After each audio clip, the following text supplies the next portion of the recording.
A lot of this isn't going to make sense to you, and I'm sorry about that. I'm just going to start at the beginning, with the house.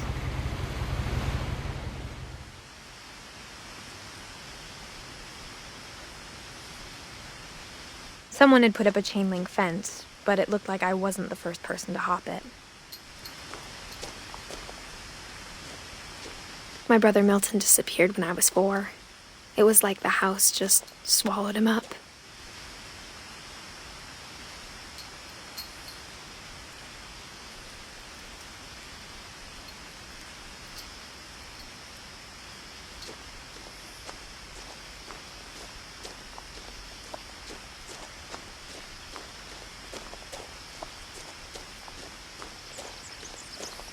I lived here until I was 11, but I wasn't allowed inside half the rooms.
Inside the mailbox were bills from 7 years ago, marked urgent, open immediately.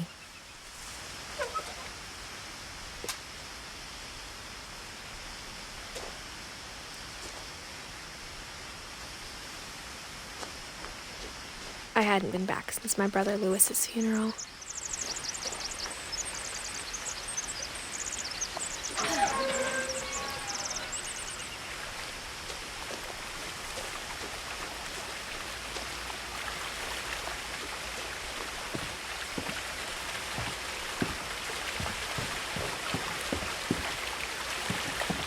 In her will, my mother left me a key, but didn't tell me what it unlocked. Maybe she thought I'd know, or she thought that the mystery would be enough to bring me back.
The woods around the house have always been uncomfortably silent, as if they're about to say something but never do.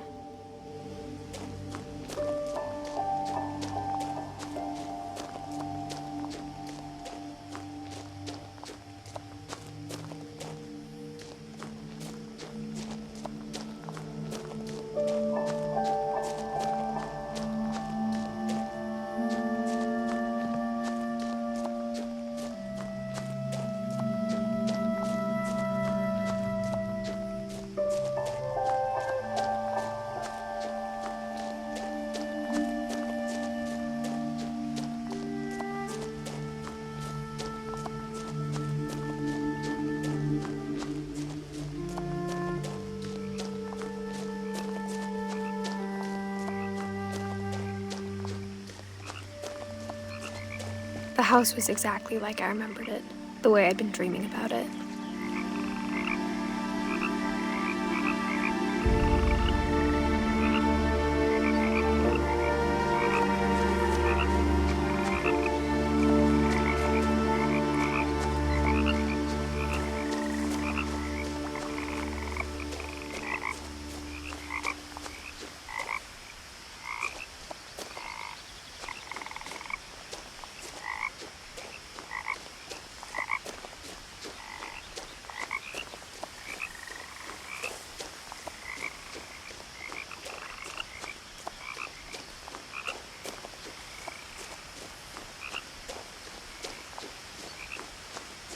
But now I had questions about my family that only the house knew the answers to.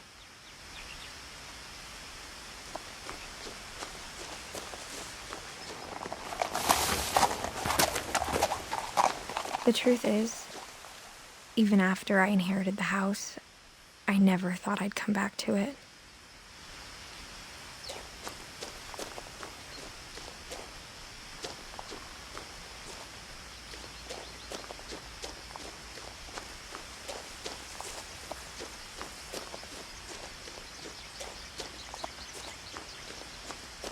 No one had driven this way in a long time, but I saw a few hoof prints.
I asked Edie once about the dragon in the pond. She said it had killed her husband.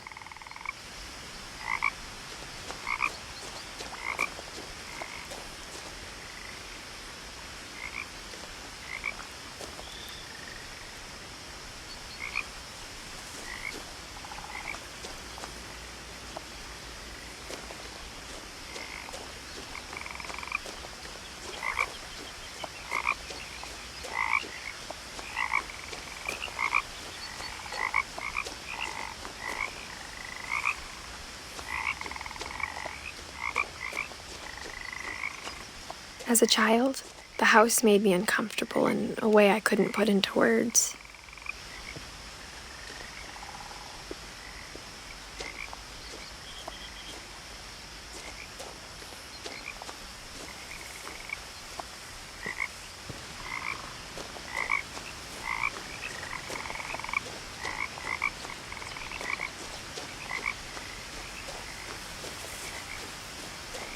Now, as a 17-year-old, I knew exactly what those words were.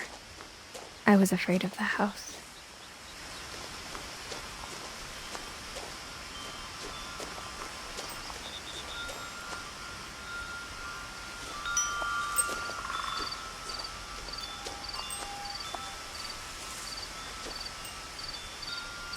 The house felt like it had always been here. Even the swing set was older than my mother.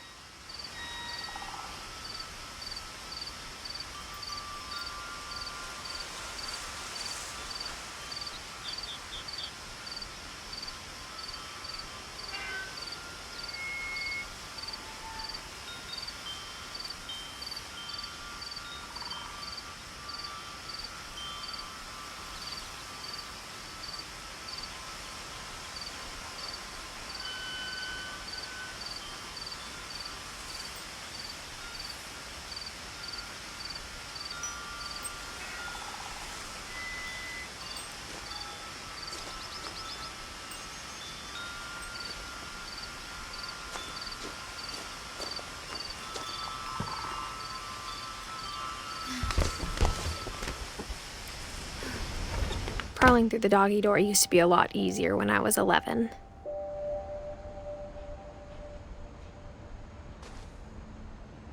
The power had been turned off the night we left.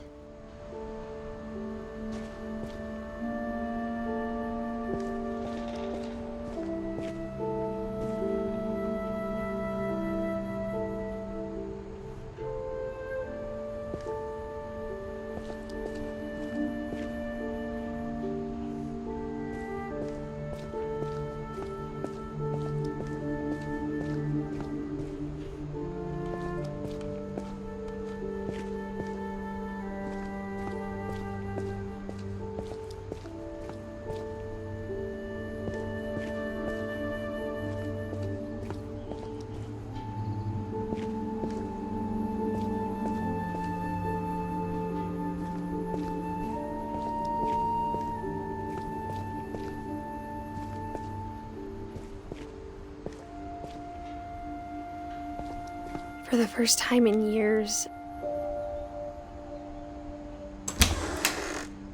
I felt like I was home.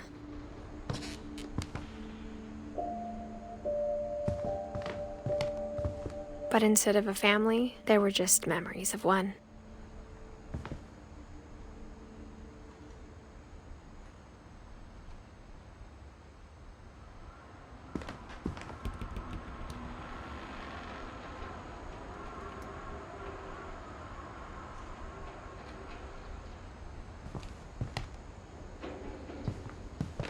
Like how only one restaurant would deliver to our house, so we had Chinese a lot.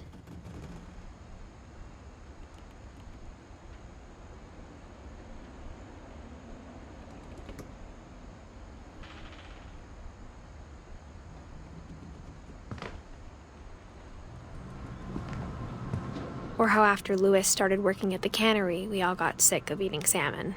Except our cat, Molly.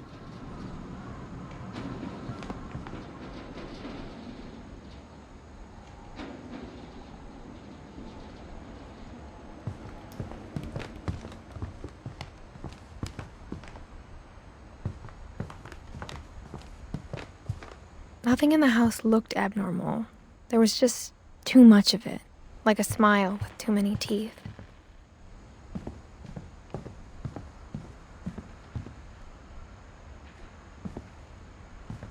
My mom wasn't much of an optimist, but she never stopped believing that my brother Milton was alive.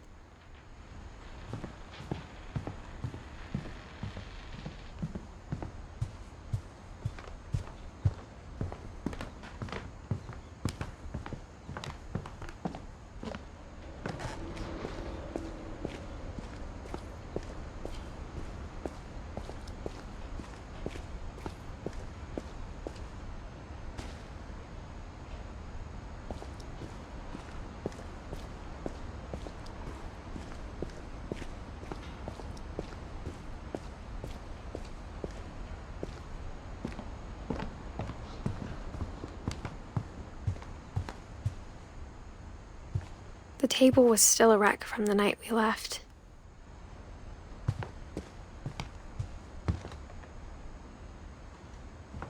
It was like a bomb had gone off, killing everyone but sparing the furniture. My mom was the only one of us who could imagine Great-Grandma Edie living in a nursing home.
Great-Grandpa Sven built a music box for Barbara, along with the rest of the house.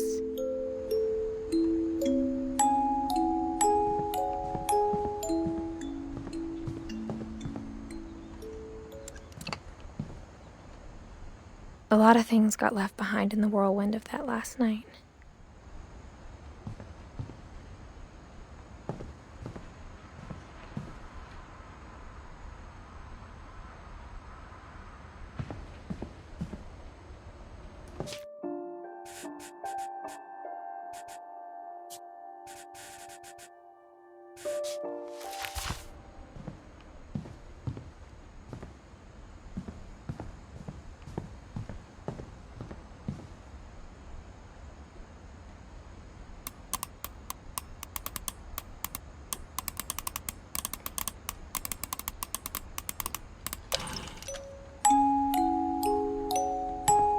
Mom always told me to stay out of the basement, so I wasn't too surprised when the key didn't fit.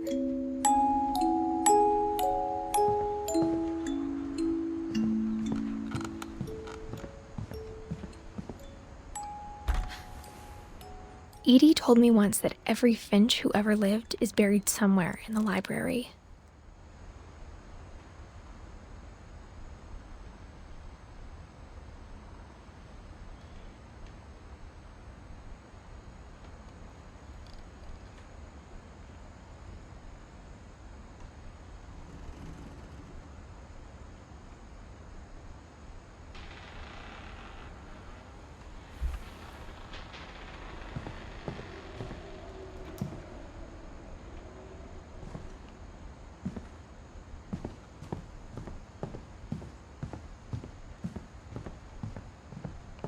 Even the fireplace had a story.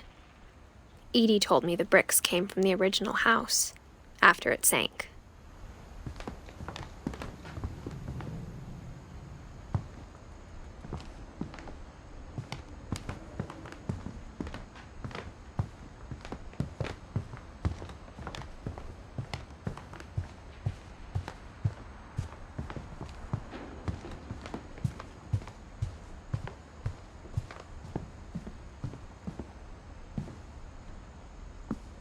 After Milton disappeared, Mom sealed up all the bedrooms. Then Edie retaliated and drilled peepholes.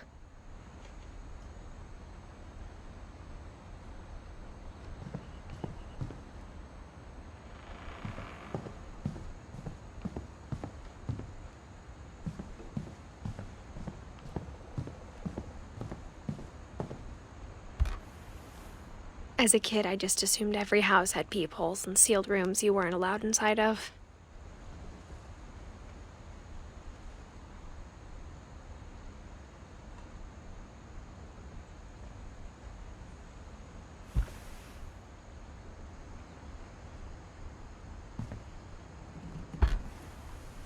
My Grandpa Sam spent 7 years sharing a room with his dead brother, Calvin.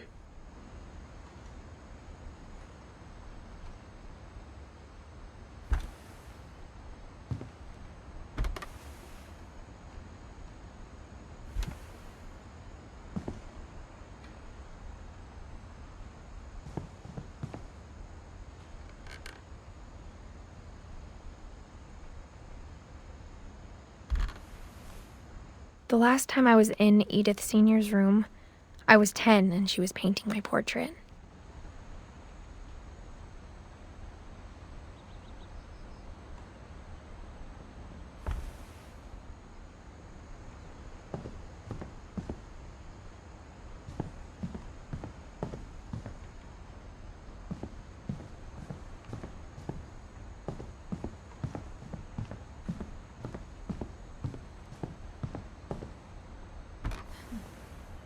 Molly always seemed like a girl I could imagine being friends with, if she hadn't died in 1947.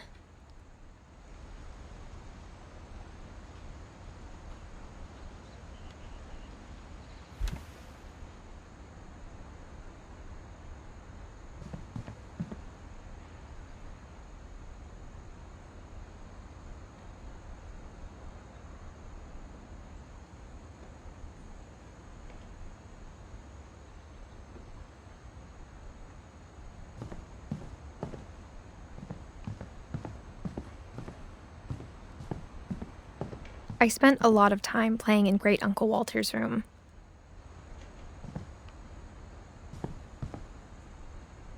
I think my mom sometimes regretted not sealing it up. Lewis told me there were secret passages, but I never believed him.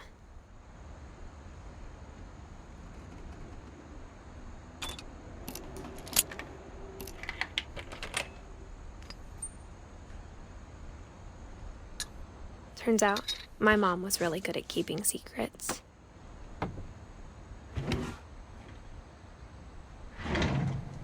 Now it was time to find out what my mom had been afraid of.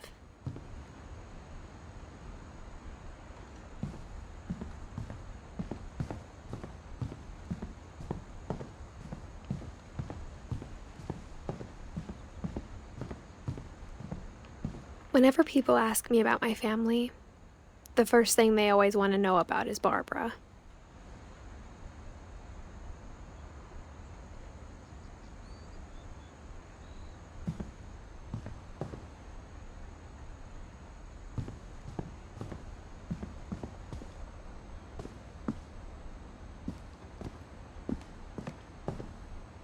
Edie's father, Odin, built the original house.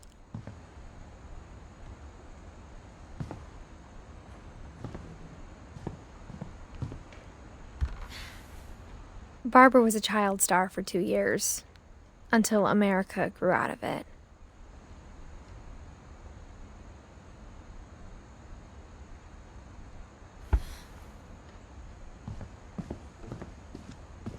Mom must have locked the third floor stairs on the night we left.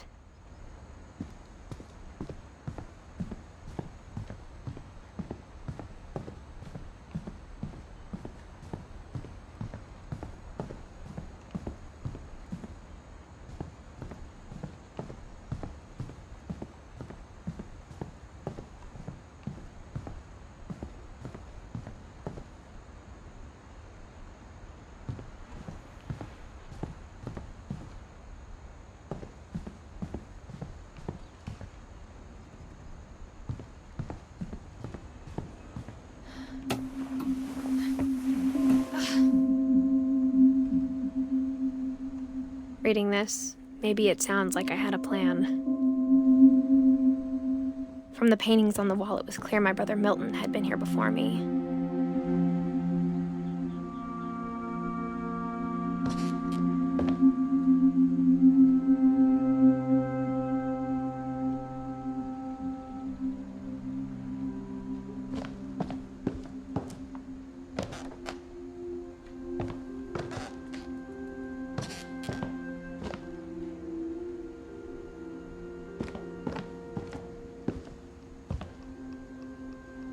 But I had no idea what was behind that door.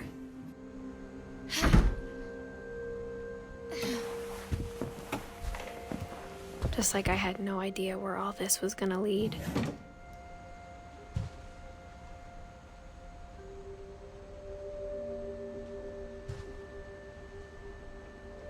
I grew up looking at Molly's room through the peephole. Molly's gerbil had a tiny bedroom with its own even tinier gerbil cage.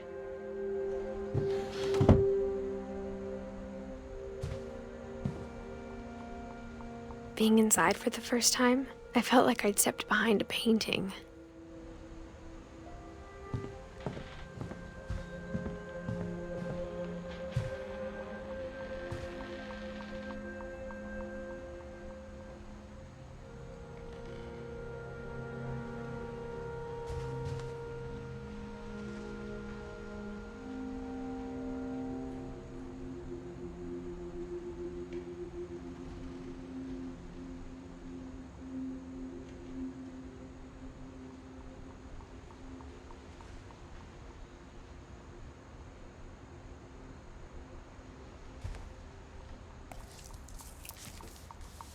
December 13th, 1947.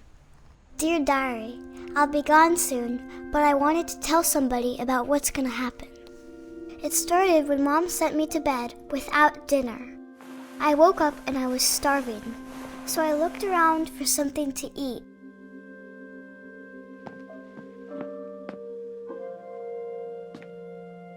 My Halloween candy was all gone. The gerbil food was dry, but I didn't mind it.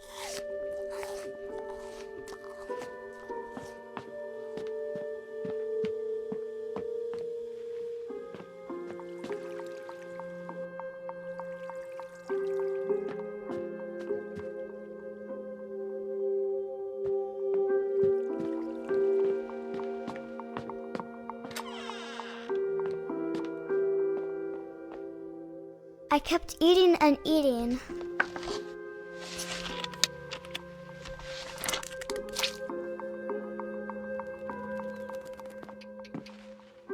I ate a lot of things that night.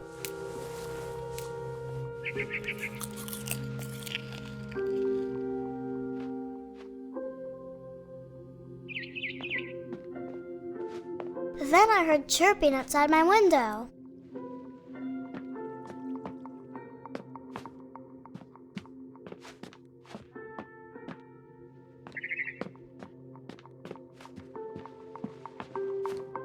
It was a barn swallow going back to her nest.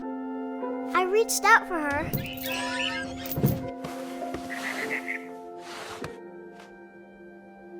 And suddenly, I was a cat.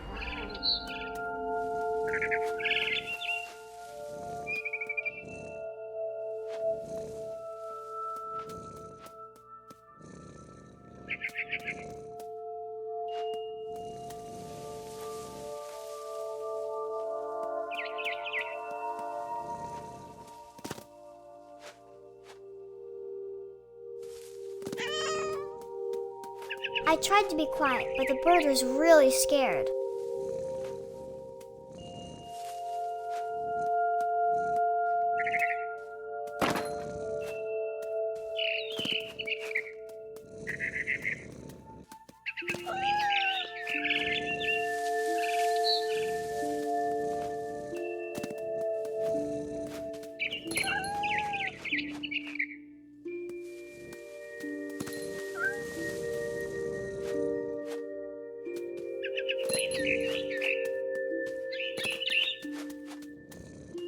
I jumped and I almost got her.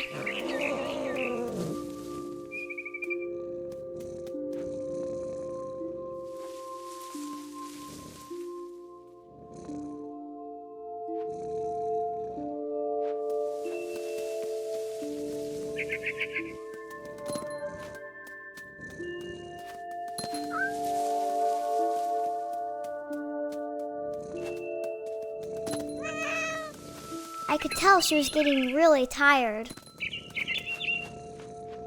Now I was up in the big tree. I promised Dad I wouldn't climb it anymore. All I cared about was eating that mama bird. I gobbled her up. And suddenly, I was an owl. First, all I heard was the wind. Then I heard little teeth nibbling in the grass.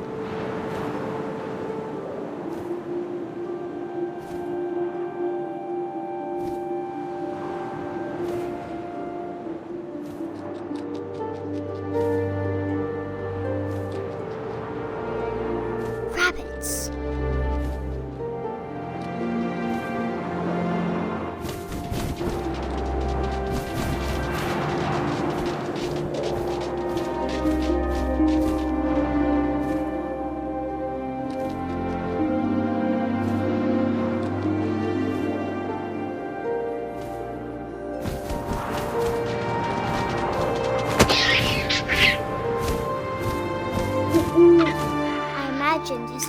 looking up and seeing mine through my talons.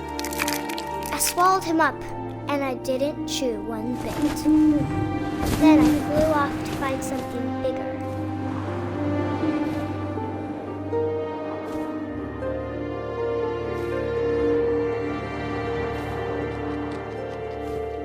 A mama rabbit.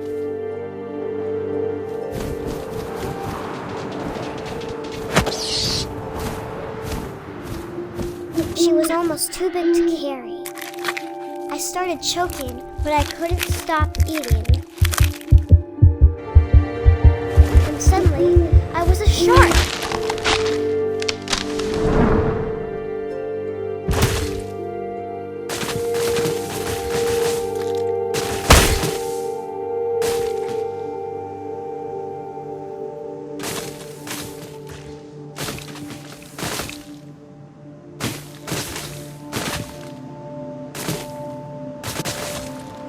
I rolled off a cliff and into the ocean. Now, I was hungrier than ever.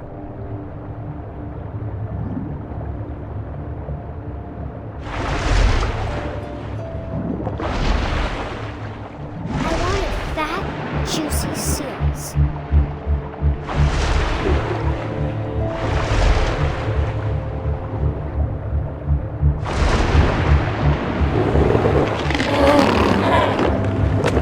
Off her flipper, and it tasted really good.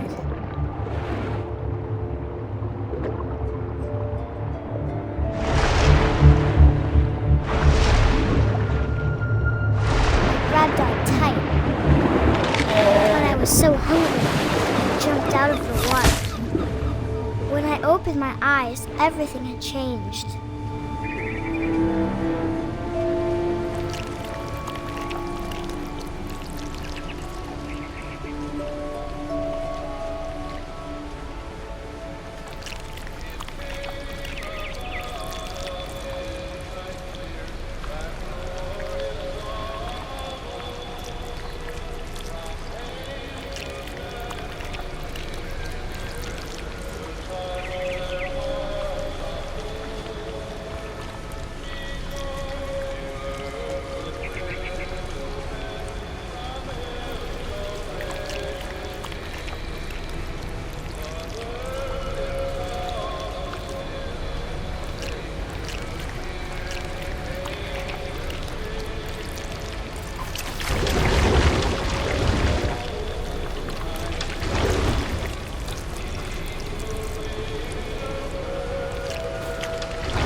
Now I was a monster, and I smelled people everywhere.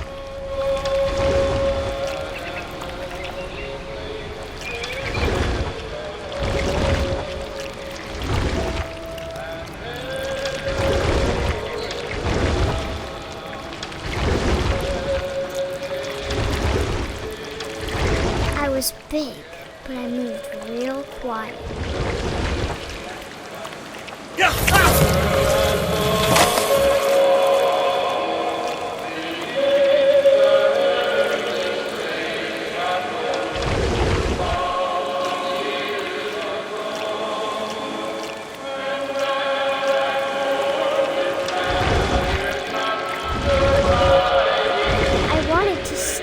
But also, I didn't.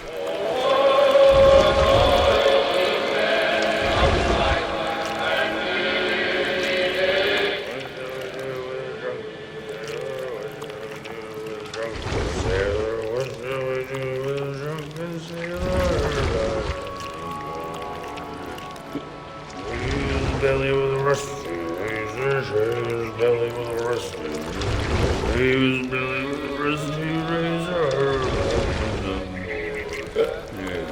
What shall I do with a drunken sailor? What shall I do with a drunken sailor? Put him in the captain's daughter, put him in bed with the captain's daughter, put him in bed with the captain's daughter. What shall I do with a drunken sailor? What shall I do with a drunken sailor? What shall I do with a drunken sailor?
Passenger, I was still hungry, and across the water I smelled something I had to have, so I swam towards it.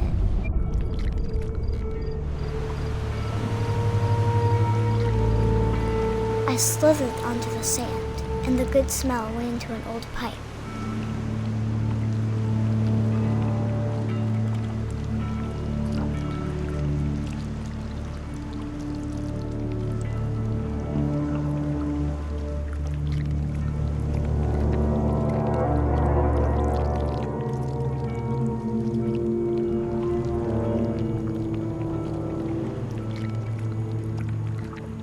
I got closer and closer.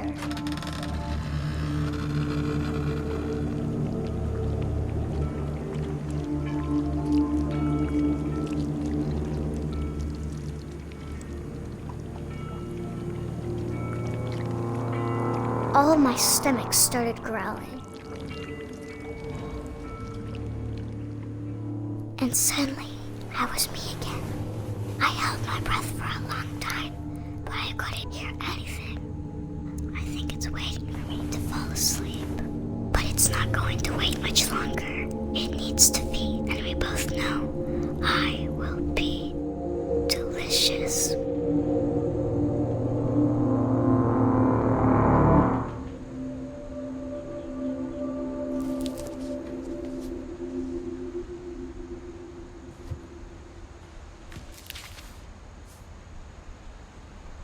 I'm not sure if I believed all of that, but I'm sure Edie would have.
This will be obvious later, but my mom never told me any of these stories. Edie would have, but Mom didn't like bringing up the past. Though, when we adopted a stray kitten, she was the one who named it Molly.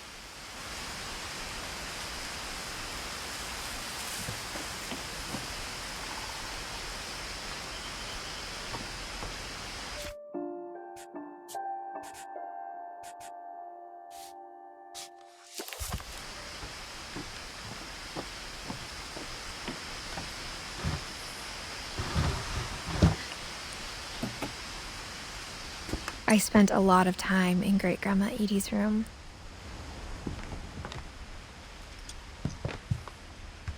Louis died a week before we left, but Edie had already started to memorialize him. Edie gave a big interview about a mole man living under the Finch house. My mom was furious.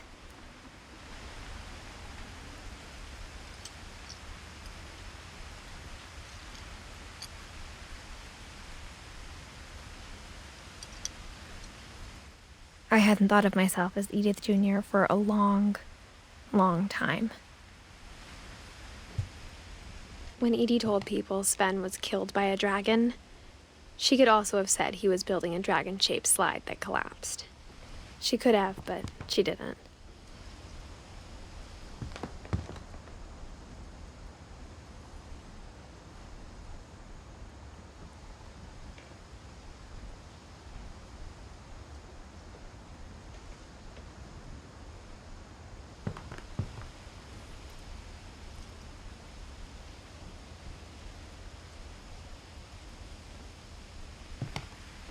One summer, they evacuated the island, but Edie refused to go. For a few weeks, she was a celebrity.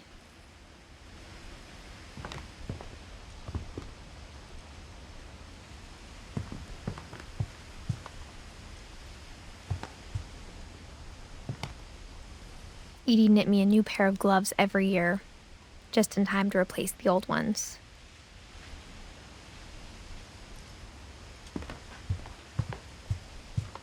Even in her 90s, sometimes Edie seemed a lot younger than my mother.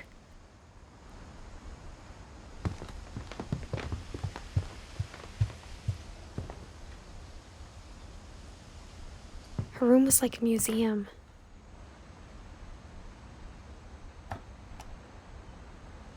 For 500 years, the Finches have been famous throughout Norway for their fortune and misfortune.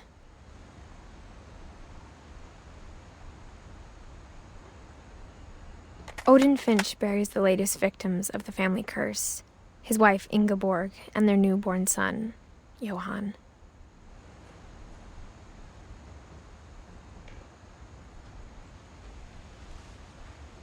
On January 7th, 1937, he set sail with his family and his house, hoping to leave the curse behind. But 40-foot waves off the coast of Washington send the house and Odin to the bottom of the sea. Odin's daughter Edie, with husband Sven and baby Molly, step ashore on their new home, Orcas Island.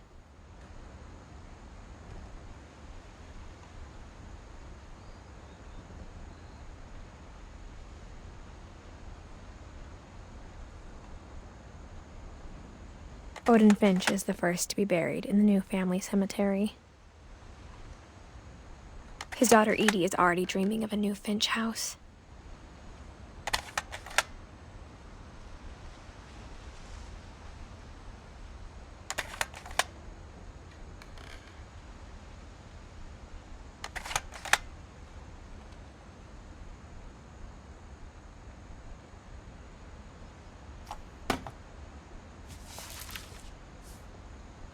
Whatever's wrong with this family, it goes back a long ways.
The only trace Grandpa Sam's first wife, Kay, left on the house was the pink bathroom.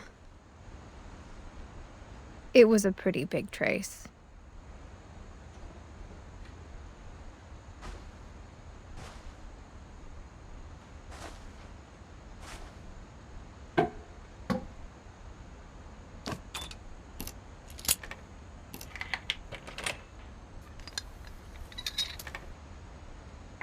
There's a secret in this bathroom.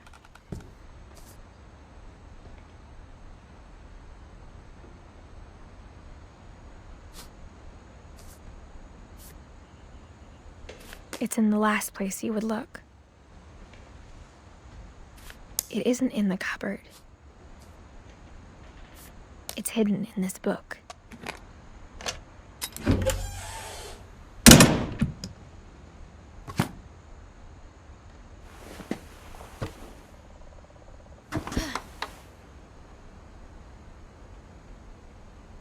Sven gave Sam an old camera he'd refurbished. He never put it down.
I knew Grandpa Sam had a twin,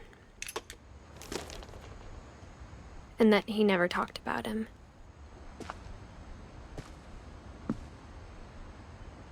I guess my grandpa didn't like history any more than my mom did.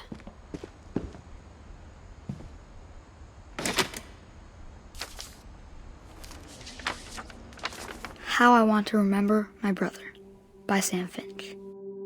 The thing I remember is that when he made up his mind, that was it.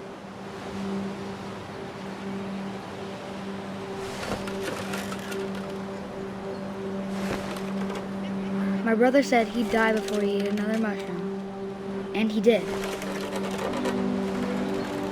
At Barbara's funeral, we swore we'd never be afraid again, and he wasn't.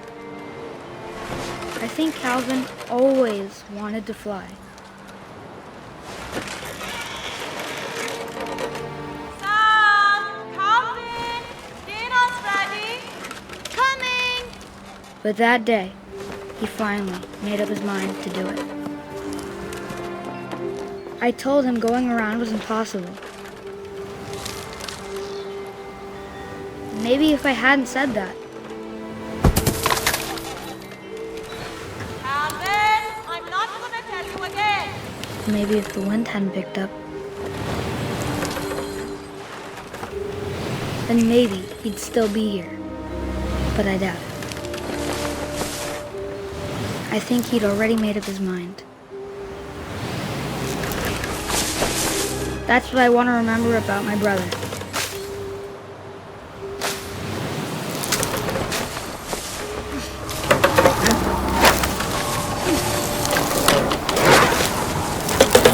The day he made up his mind to fly.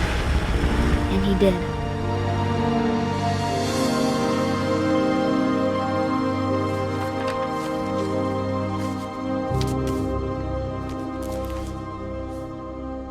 Calvin's story felt strangely familiar. When I was younger, I remember trying to do the exact same thing.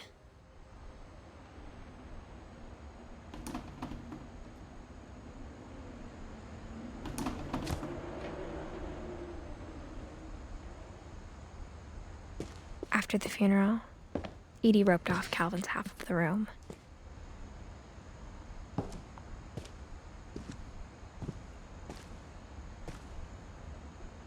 Mom said Grandpa Sam enlisted at 18 and never set foot in the room again.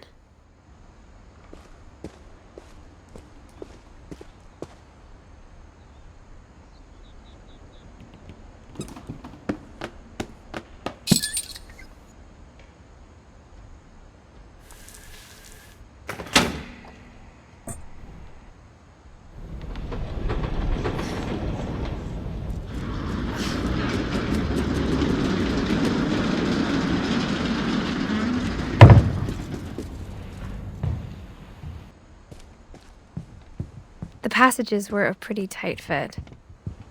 They'd obviously been built for smaller hands and bellies.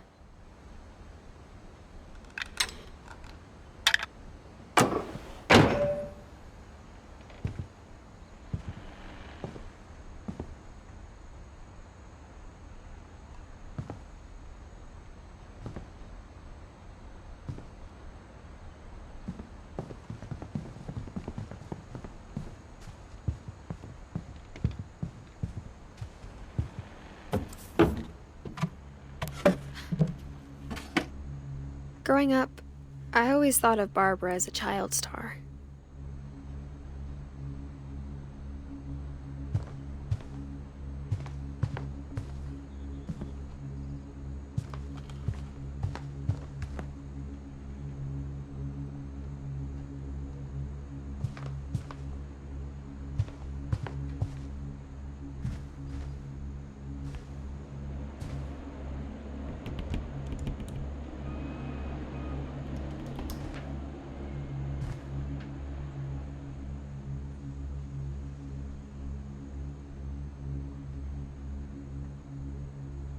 I never thought about how hard it must have been for her afterwards.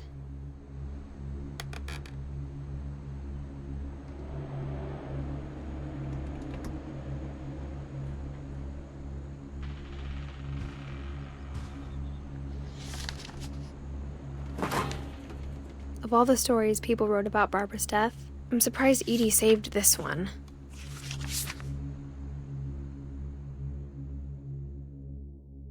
Old Jack here with another ghastly tale inspired by America's most unfortunate family. I'm calling it The Surprise Ending of Barbara Finch. As a child star, Barbara was famous for her scream. Now at 16, she was all washed up. A has-been. But in a lucky break, she'd been asked to perform her signature scream at a local convention for monster movie fans. It was just the boost her career needed. Unfortunately, her scream hadn't aged well. Getting better. I think you just need the right motivation. Her biggest fan and current boyfriend, Rick, was about to demonstrate when... Now that was a great scream. It was Barbara's father, Sven. He'd slipped into a table saw and had to be rushed to the emergency room. So Barbara got stuck babysitting her youngest brother, Walter. Her convention comeback was cancelled. Okay, I'm hearing frustration, but I'm not hearing terror. What if I tried... A gang of hoodlums in Halloween masks have been terrorizing Orcas Island tonight. Police are urging residents to... That came from the basement. You're right! Also, I loved your delivery on that. Why is your basement door locked? Because my dad likes making puzzles and secret passages. There's a key hidden in the music box. The secret is to keep winding and winding until finally the key pops out. Thanks, babe. I'll be back in a sec. 20 minutes later, Rick hadn't returned. So Barbara went to look for him, right on cue. She reached for the music box.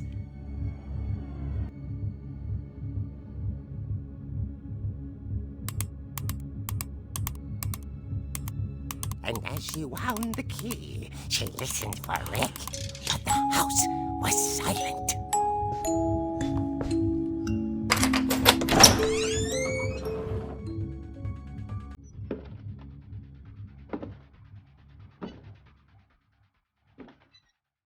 She found Rick's crutch and imagined the worst.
Leader is the infamous Hookman killer, Dr. Carl Hamill, who impaled and then ate his family 10 years ago tonight.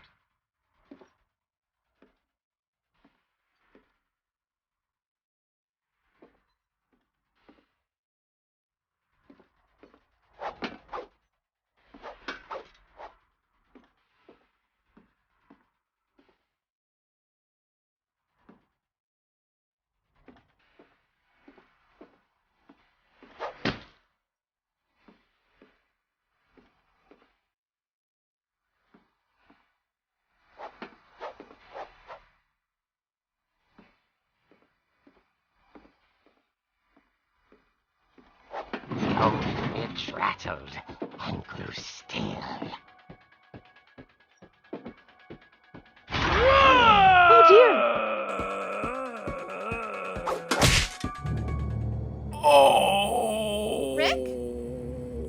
Barb, relax. I was just trying to scare you to help you find your scream. Well, I'm not scared, Rick. I'm furious. Then act furious. All I'm getting from you now is that you're hurt and confused and She threw him out, but she kept a little something to remember him by. Barb, have you seen my other crutch? And she was still holding it when she fell asleep watching the late picture show. Hours later... Barbara! Walter, what's going on up there? Ah! Okay, I'm coming up, but if this is a trick, you're dead, Walter.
He played her part.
She heard whispering.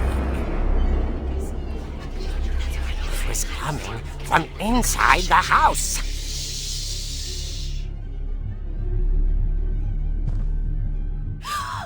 Oh dear.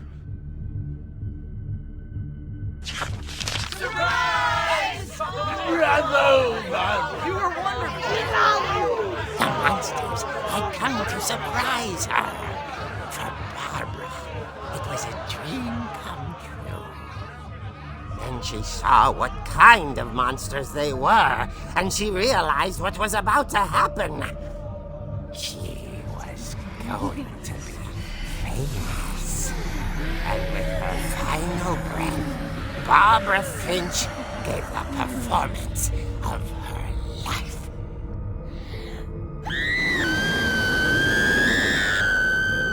I wasn't there myself, but I hear Barbara was magnificent.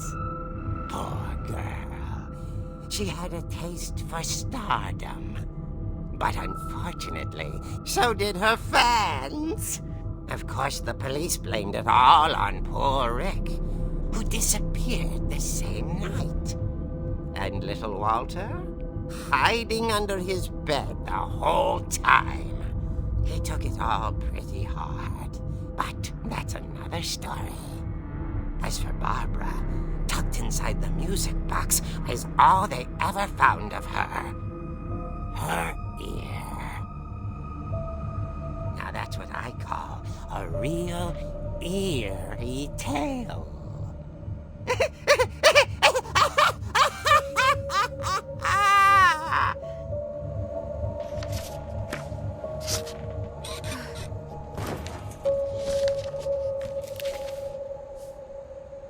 Edie told me all Barbara wanted was to be remembered, as absurd as that comic was. Maybe what Edie saw was a happy ending.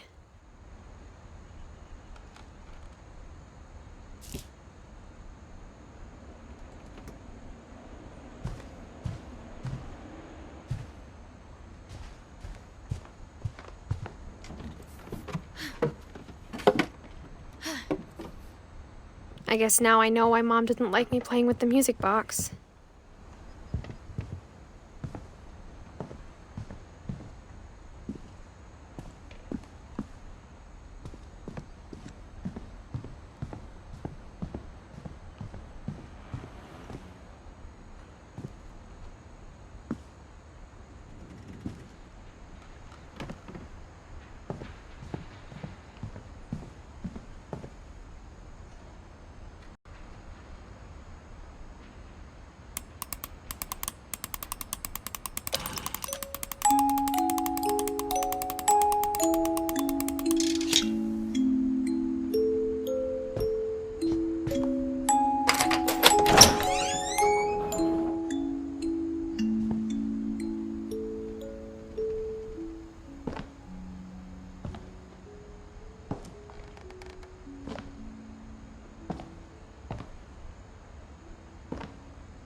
Mom said the basement was off limits, unless I wanted another tetanus shot.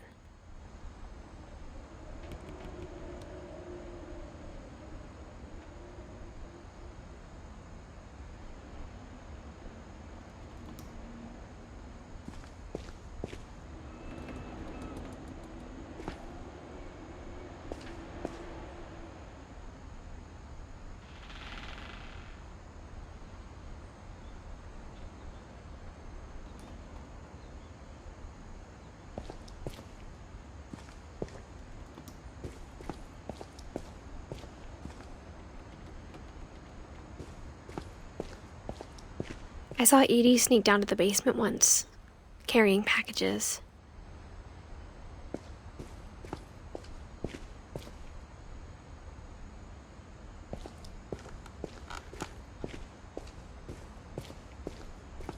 I thought maybe she was hiding presents.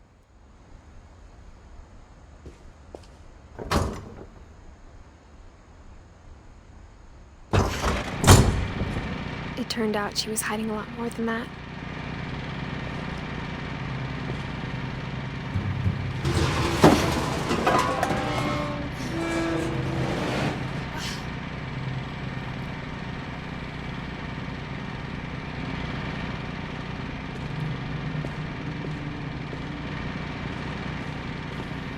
I remember asking Mom once about where Walter had gone.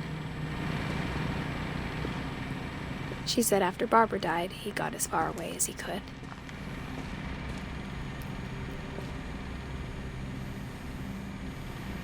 If there's a pattern in all these stories,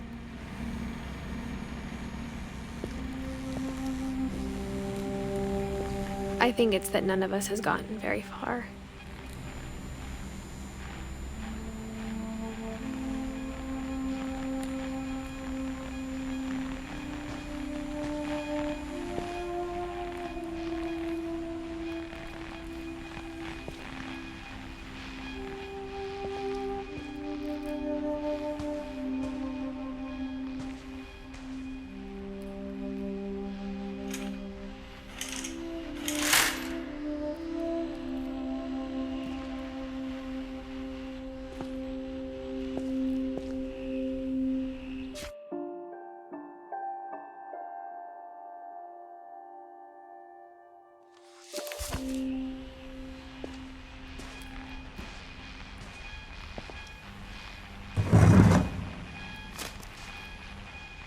Goodbye, everyone. I can't believe I've been down here for 30 years. On that first day, after the shaking started, I didn't think I'd survive a week.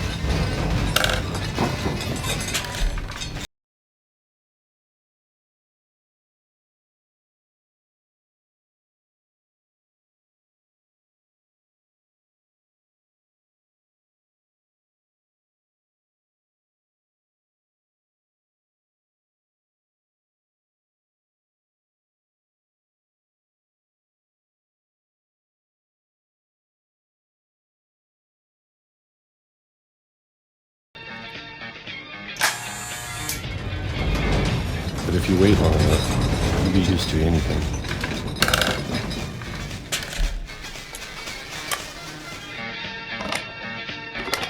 Even a monster on the other side of the door starts to feel normal.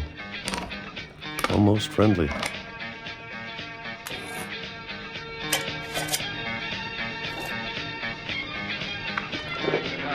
And then one day, everything just stopped. Whatever that thing was, it was gone. Maybe it got tired of waiting. Or maybe I just got tired of being afraid.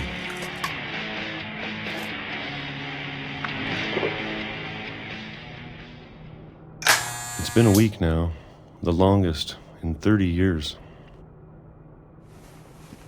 I'm done waiting. I have to leave while I still can.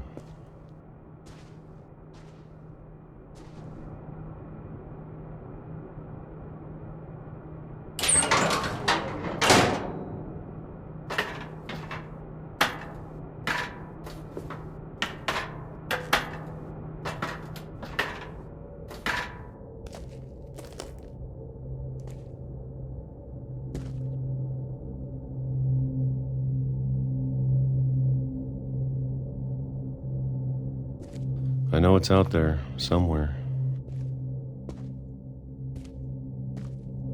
Whatever killed Barbara and Molly and Calvin. Maybe this is all a mistake. But I need to stop living the same day, even if it kills me.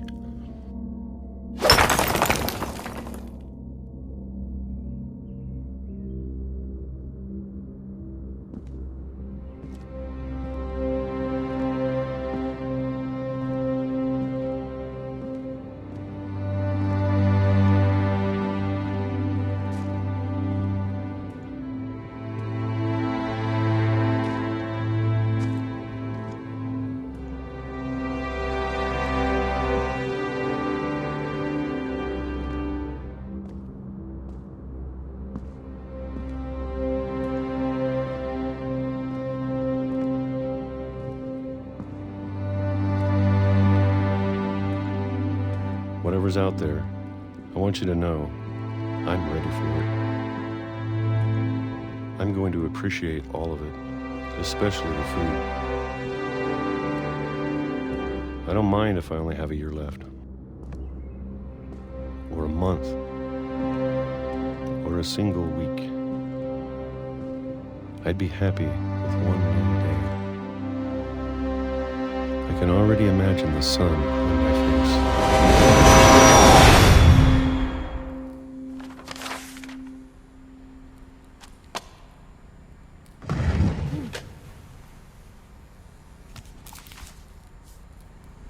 Walter died when I was 6.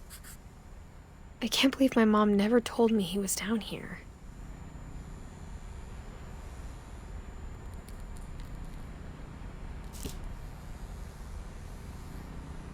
I'm sure my mom was trying to protect me.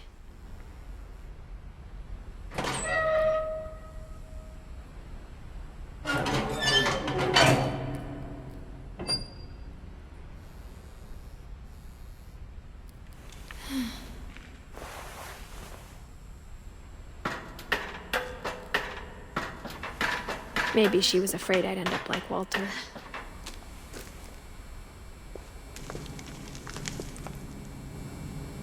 But if she never told me about an uncle under the house, I can only imagine what else she was hiding. I don't want to make the same mistakes she made.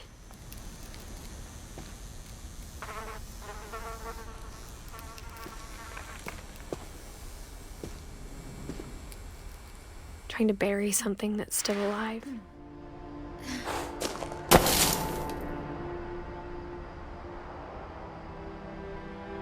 Now that there's only one of us left, or maybe two, I thought it was time I heard the stories for myself and found out what happened to everyone else. But now I'm worried the stories themselves might be the problem. Maybe we believed so much in a family curse, we made it real.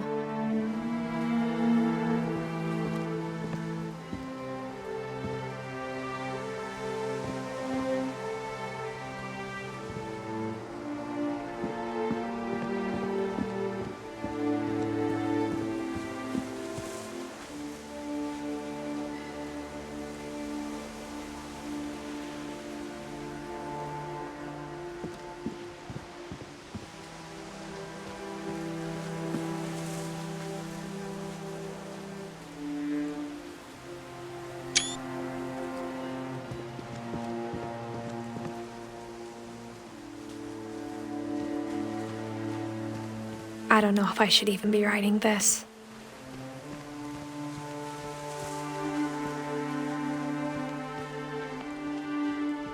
Maybe it'd be better if all this just died with me.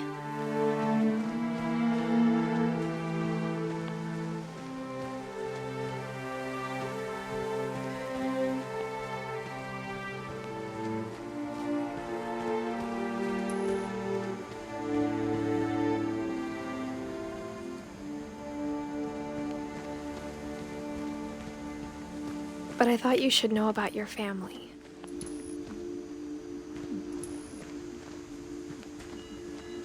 And the history you're a part of.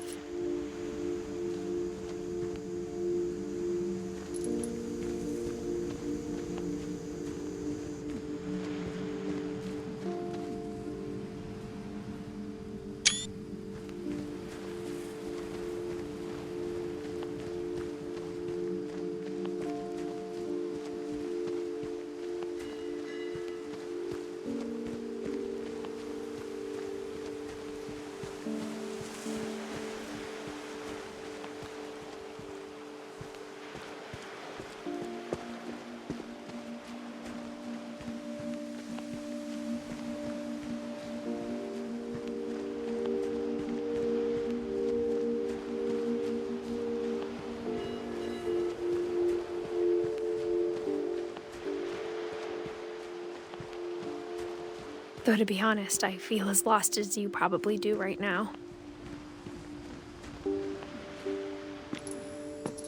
I think the people in these stories believed them, for what that's worth.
you look at the house, had that history of imagination and stubbornness and madness.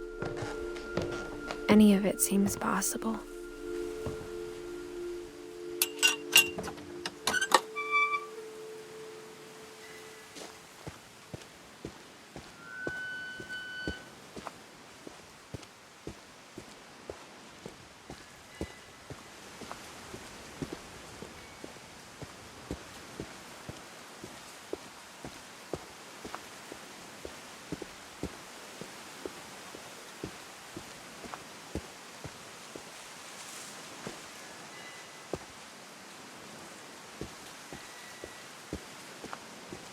I think we've been surrounded by death for so long, we've just gotten used to it. What kind of family finishes building a cemetery before starting the house?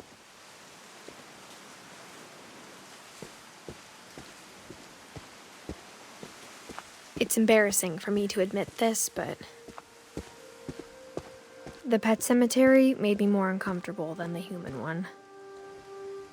3 of the gerbils are mine, and 2 had been my fault.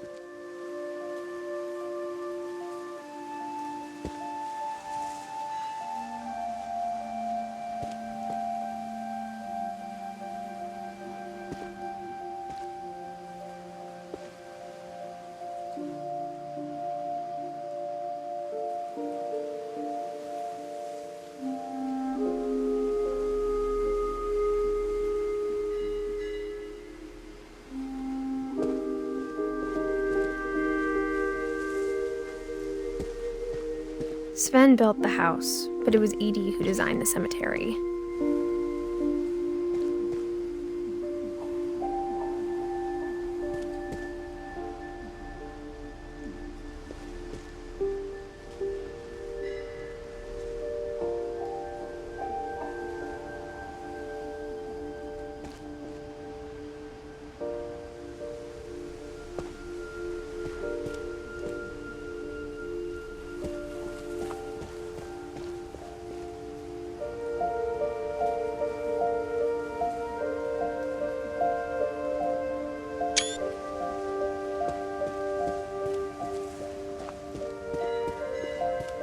I'm sure Odin's monument had been Edie's idea. My mom was always trying to move on, but for Edie, the past never went away.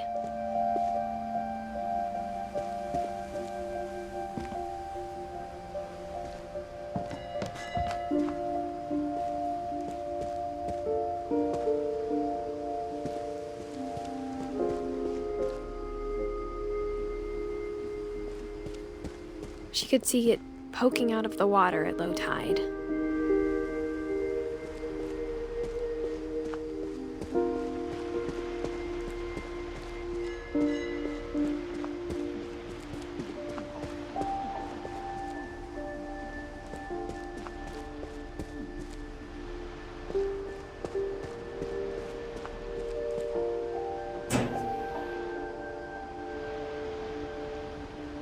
Edie said she dreamed about the old house every night.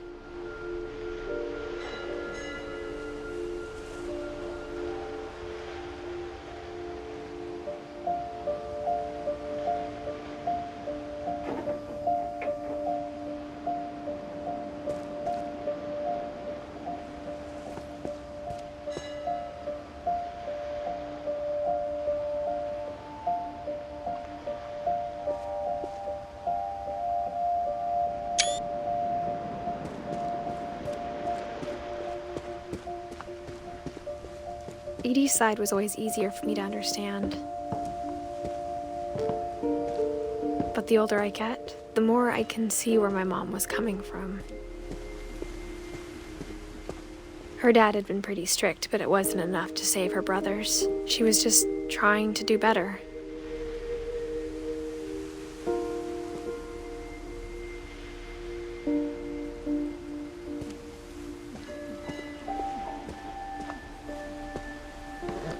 She lost 2 of her brothers, just like I did.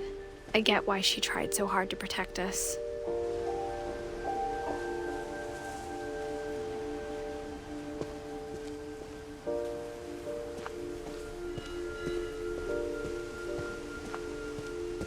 There's so many things I wish I could ask my mom now. Part of me thinks this is what she wanted all along. For me to come back someday and find everything out for myself.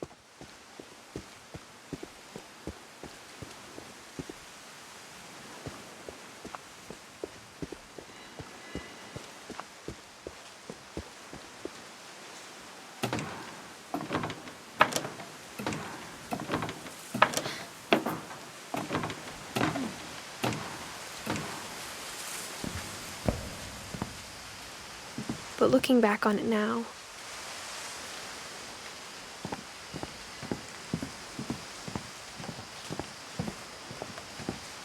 if she told me there was going to be so much climbing, I never would have come when I was 22 weeks pregnant.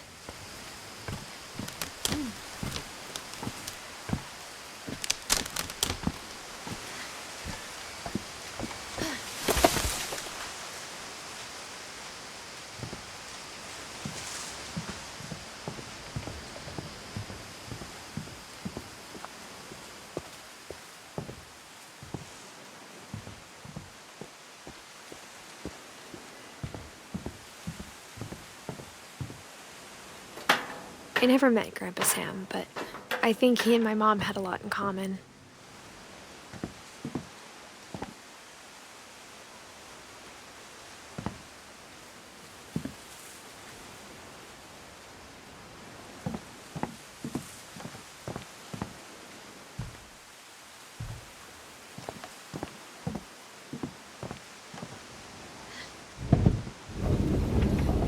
They were both pretty intense.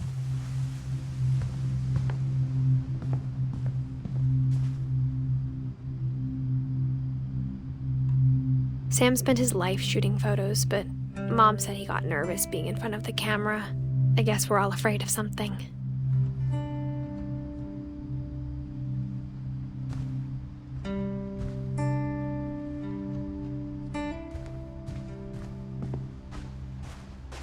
Instead of hiding from death, Sam seemed to go out of his way to meet it.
Dawn, I promise, you'll never forget this weekend.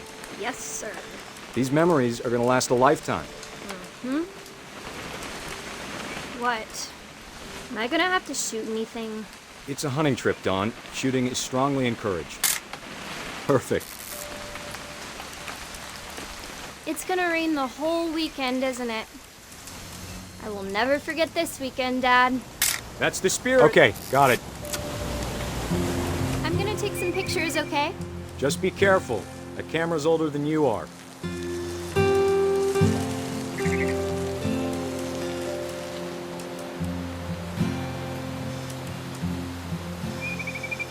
You're right, Dad. It's starting to clear up. Still freezing, though. Definitely should not have drunk all that coffee. Hey! That's a keeper. I'm just saying, I'm not always gonna be here, Dawn. You'll need to remember this stuff, if you want to survive. I'll be fine, Dad. You know who else thought he was gonna be fine? Some guy who died. Dawn, I'm being serious. I know, Dad. You're always serious. Doesn't being out here make you want to chill out? Well, to tell you the truth, I haven't been out here in 20 years. Dawn, don't you think you could find something more interesting to photograph? Last time I was with my brother Calvin. Man, that was a great trip. Your grandpa Sven taught us how to fish, how to build a fire. We found an old logging trail. There were deer everywhere. I bet if I could remember where that trail was, we'd spot a buck for you in no time. Give me a minute to check the map.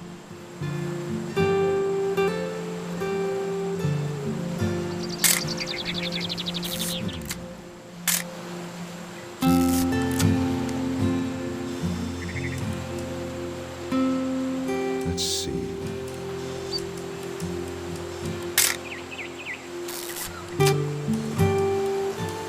Maybe.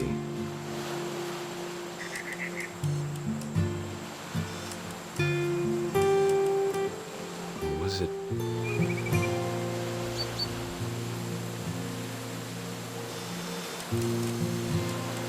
Could have been.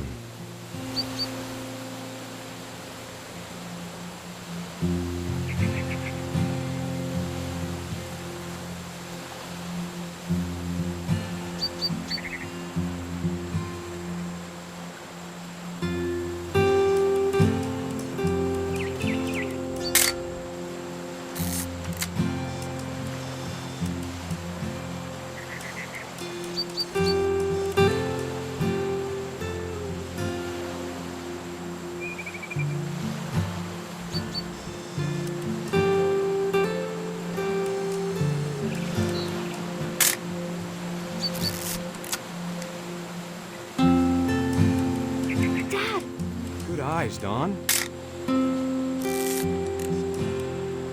Before you take the shot, let me get a picture of you.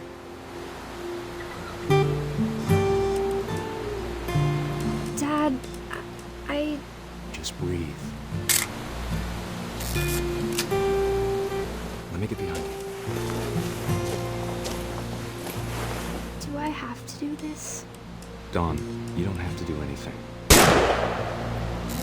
Great shot, Dawn!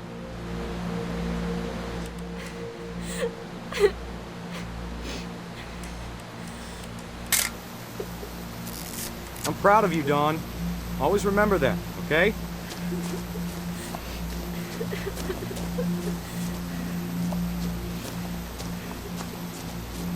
Dad, it's twitching. I think That's it's totally so- normal, Dawn. Just focus on the camera. Try not to think about— Dad!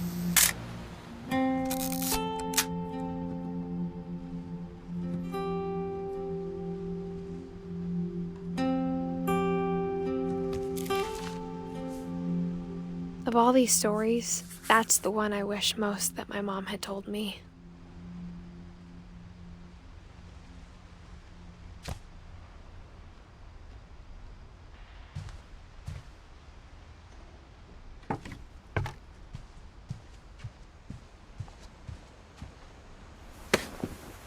After Sam died, my mom and Edie got really close. They'd both lost a lot.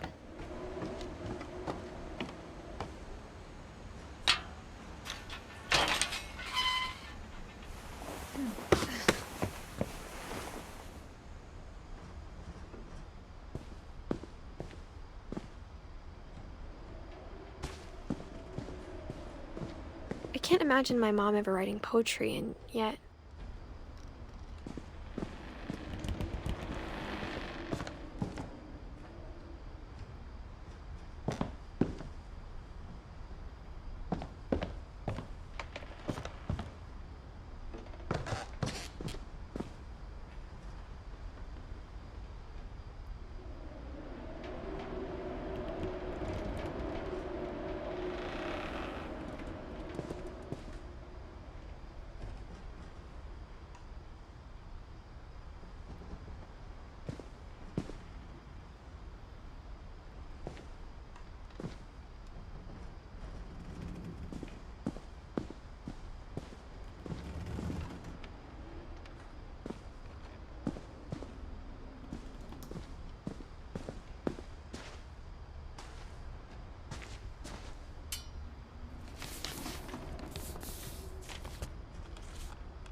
Dear Kay, do you remember the way Gregory used to laugh when he thought he was alone? Like something funny was happening, but only he could see it.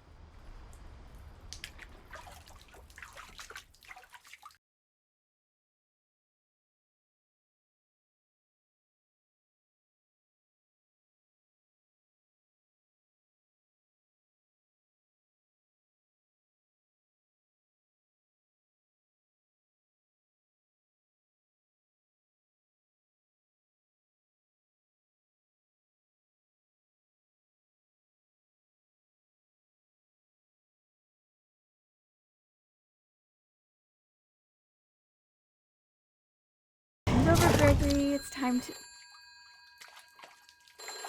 Hold on, sweetie. Hello? Sam, I told you I don't want to talk right now. I wonder what he saw.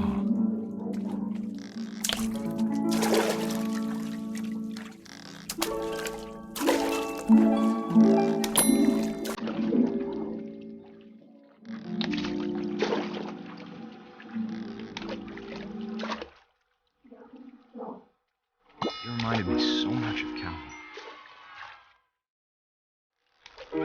Lost in his imagination.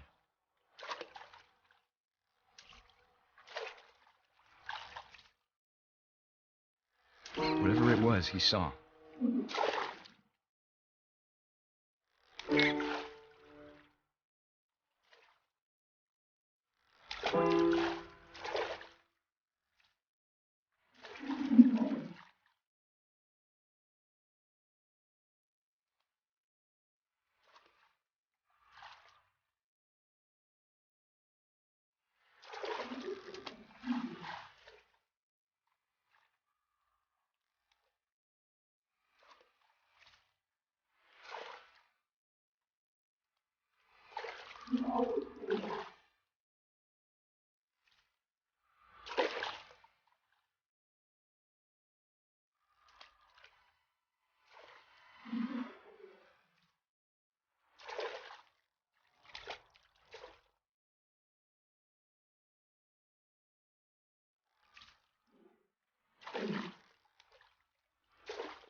Sure made him happy.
I know how silly it sounds.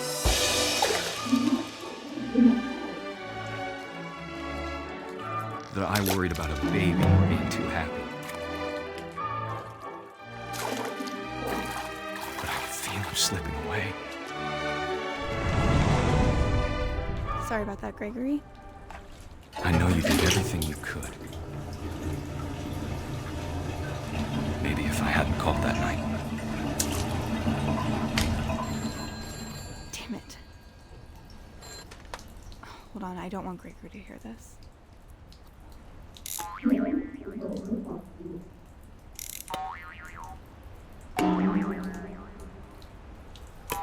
she could have told us.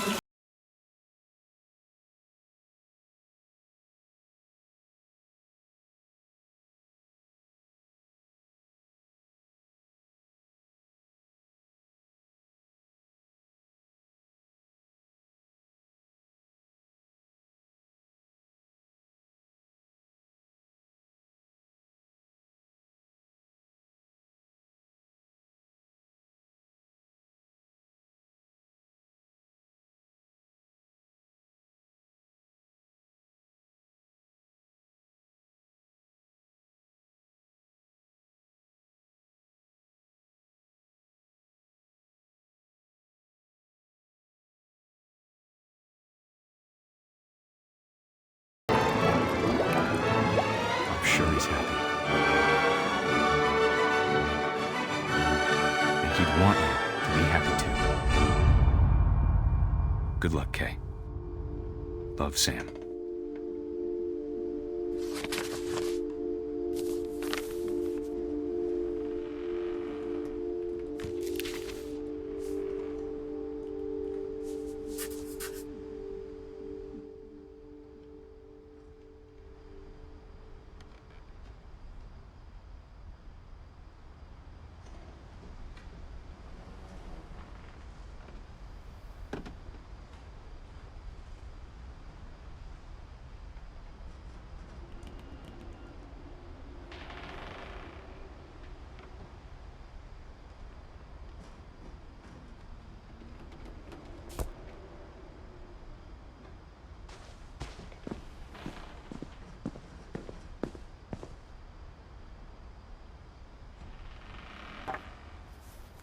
A poem for Gus, who always said the wedding was a bad idea.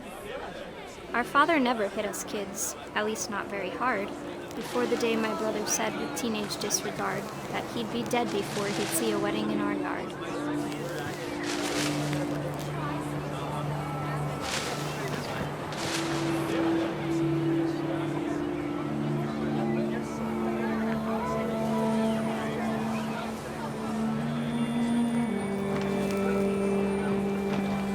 Father made him come, of course, but Gus stood far apart, just flew his kite and bottled up the storm inside his heart.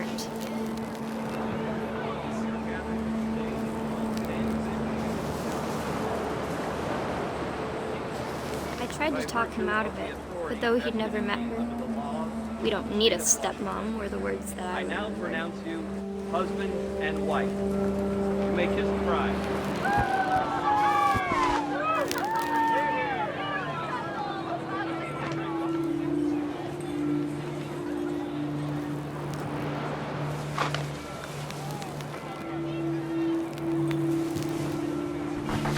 When the time for photos came, Dad ordered him to come here. But Gus declined and as a sign held up his middle finger.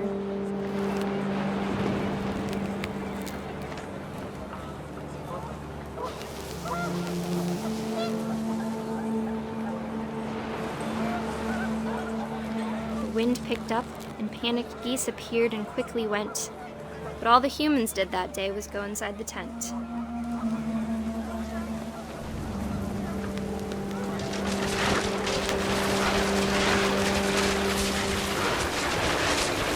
Rain came down in buckets then, but no one seemed afraid that nature might destroy the tent our dad had crudely made.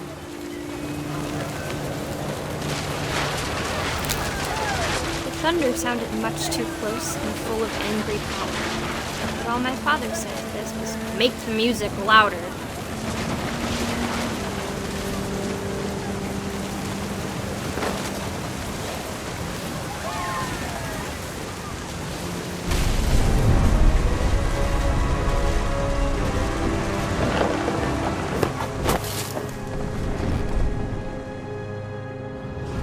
I wish that I could truly say I thought about you on that day.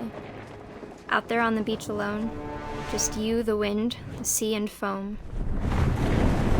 But I didn't, until we found you.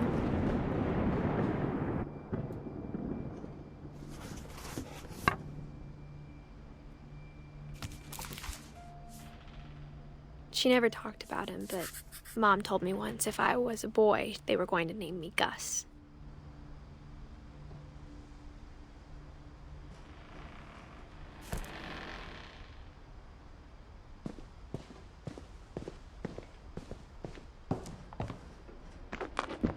My mom moved up to the loft after her brothers died. At the time, it was as far away as she could get.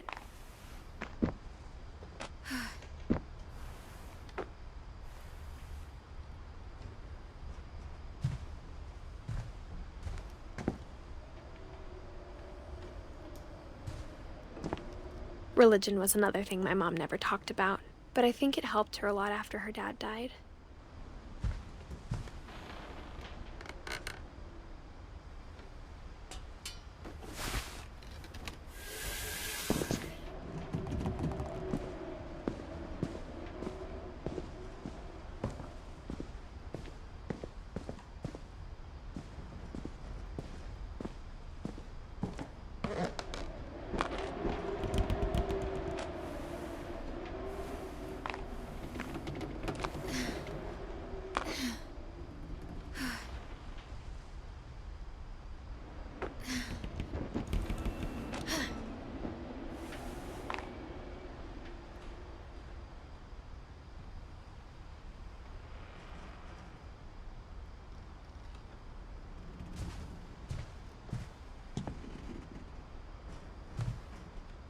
She spent a summer building houses in Calcutta, where she met my dad, Sanjay.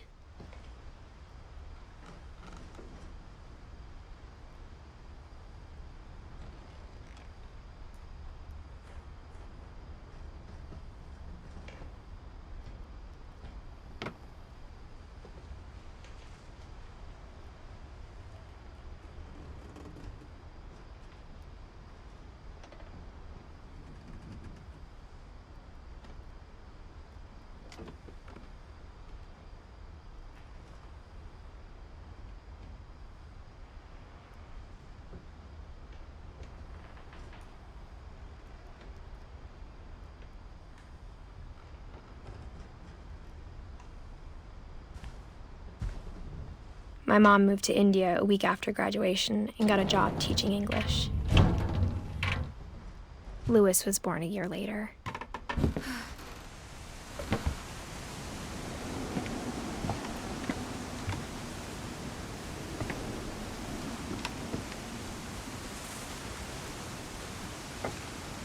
When my dad died, I don't think Mom knew where else to go. I'm sure Edie was happy to have her back. And to see kids in the house again.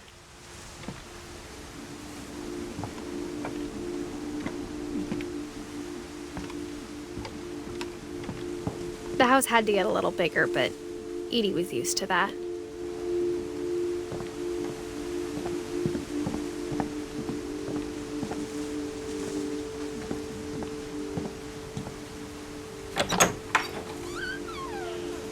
And for a while, things were good. Almost normal.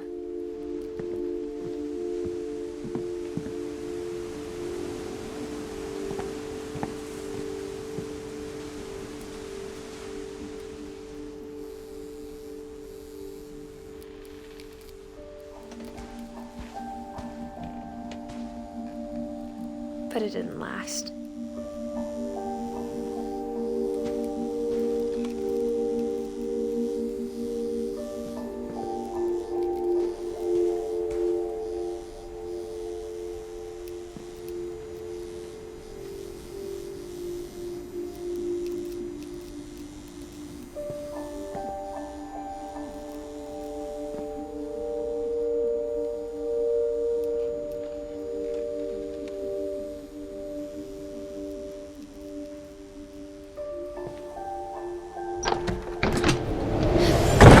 The beginning of the end was Milton's 10th birthday, when Edie gave him a castle.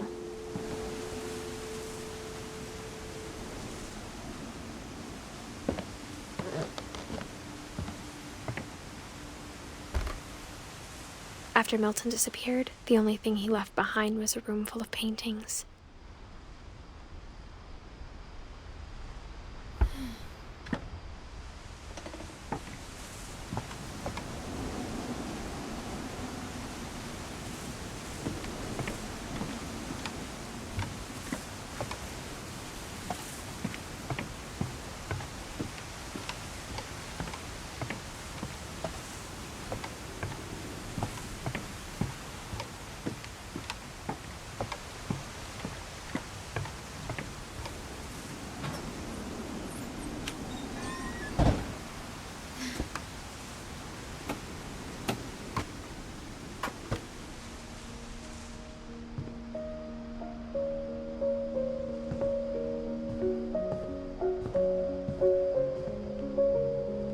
I think Edie was happy to finally have another painter in the family.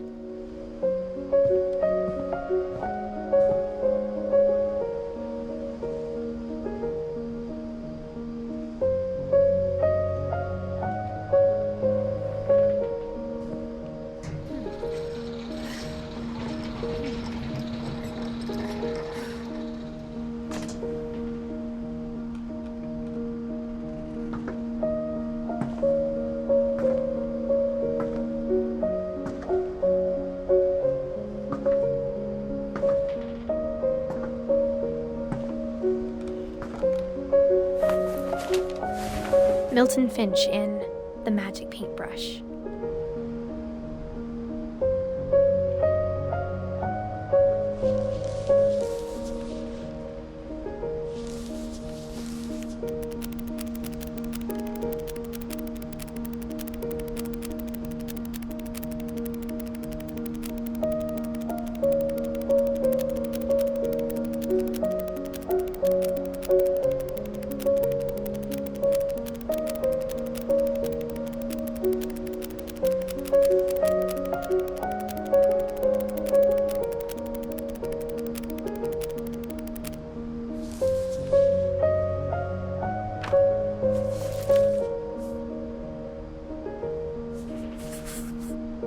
I was 4 when Milton disappeared.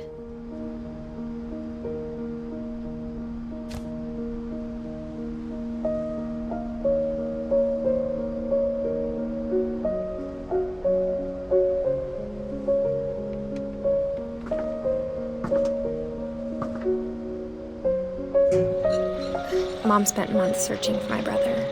Then she sealed the doors.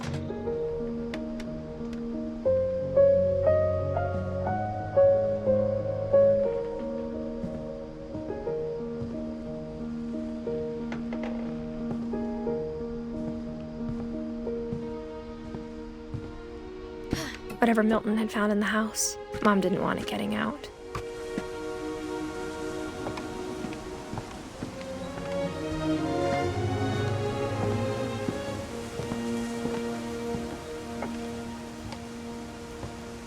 Mom definitely blamed Edie, but I think Louis blamed himself. After he graduated, he just spent more and more time in his room, until Mom got him a job at the cannery.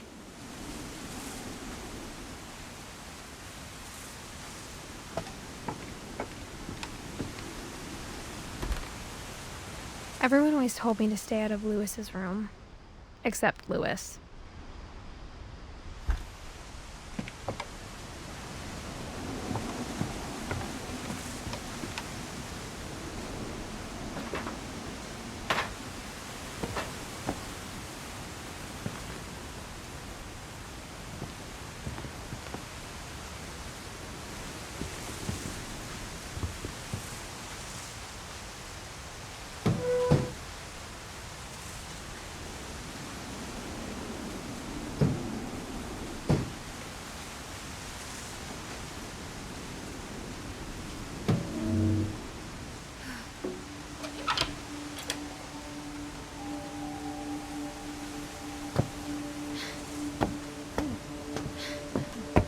Louis's room smelled very, very familiar. That part of him lived on.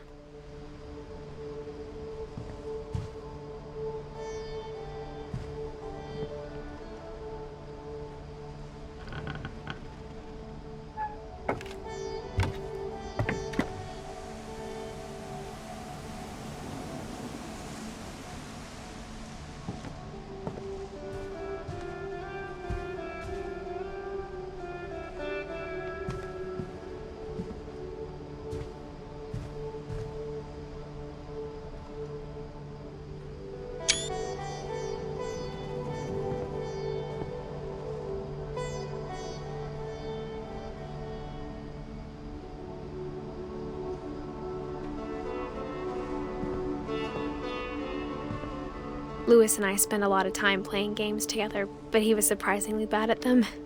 He died a lot.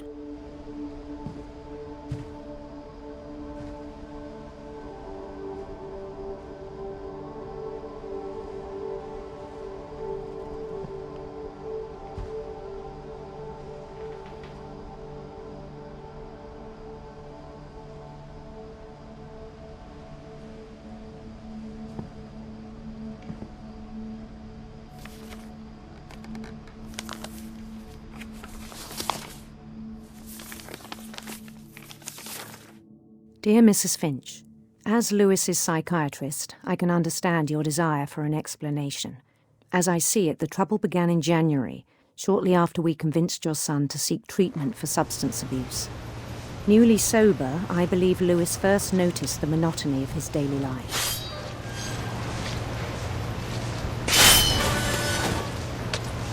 He kept working at the cannery, but he withdrew part of himself. In our sessions, I saw the same behavior. His mind began to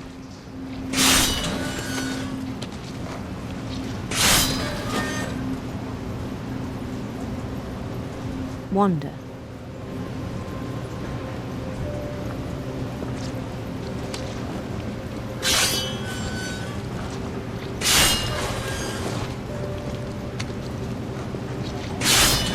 I asked him to describe it. He said he started small, imagining a labyrinth. He'd feel his way about. Then something moved. Bats. And toads.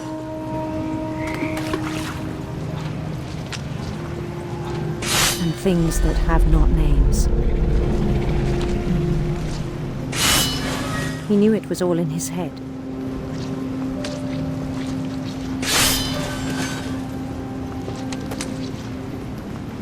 But he took it very seriously. I had hoped he'd find himself.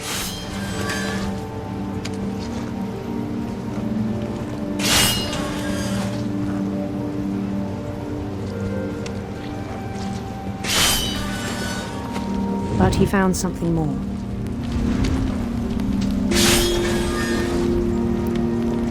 I worried about him then. Daydreaming at the cannery. I spoke with his boss.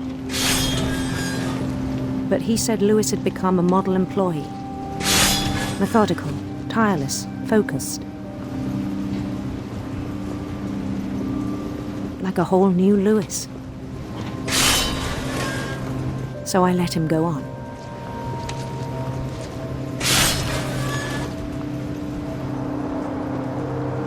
I even encouraged him. It seemed very promising at first. He told me he'd made a new friend.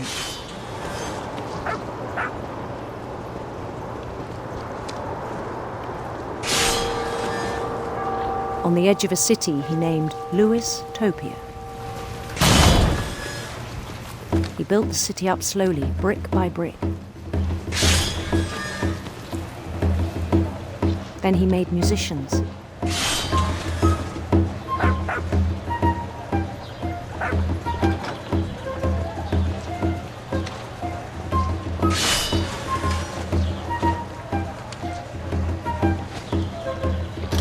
And songs for them to play. He talked about starting a band. And he was always humming something. Every day his imagination grew stronger.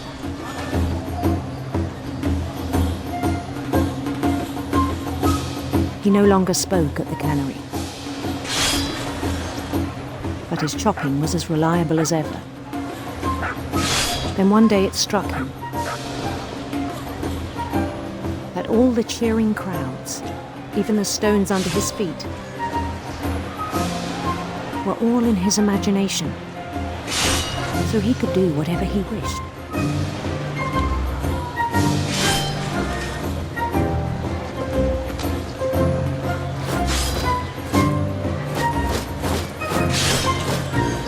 He held an election for mayor.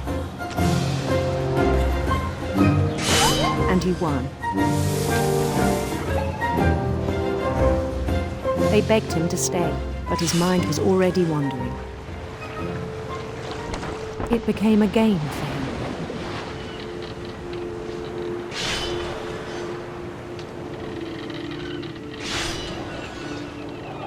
He'd conquer a city, then immediately push on.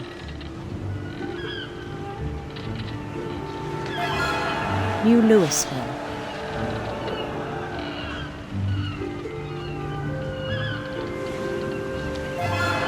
St. Louis. He started drifting away from our reality.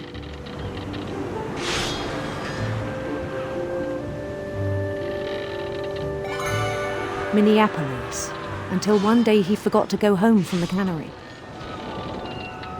Even as his mother pleaded with him, part of Louis kept sailing on.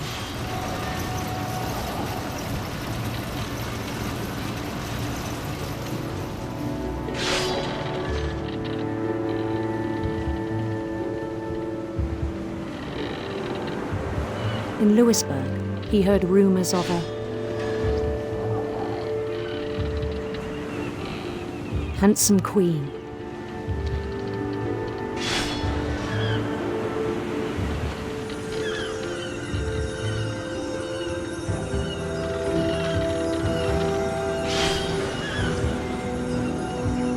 The queen was on her own quest for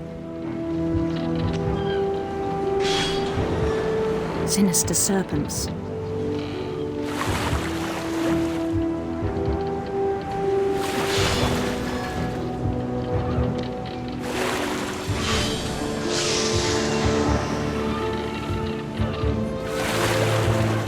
He followed the sound of her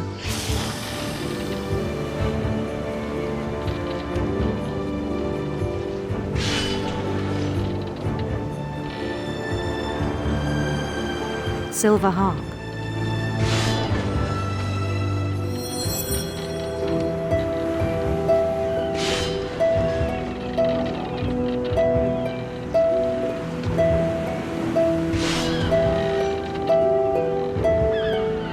His chase led him to a golden palace east of the sun and west of the moon. Even then, his logic remained sound.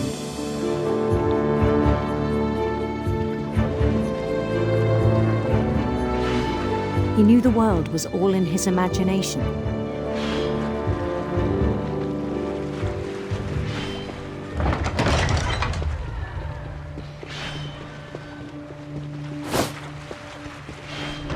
But he was so proud of having created it.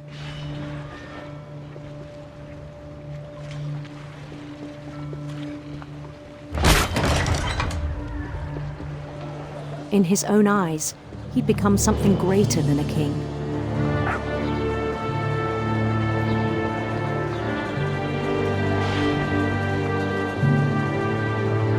For someone who'd never known success in the real world, I think it was overwhelming.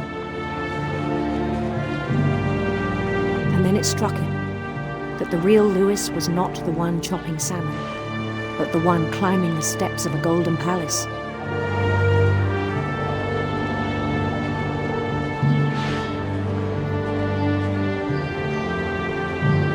My imagination is as real as my body, he told me.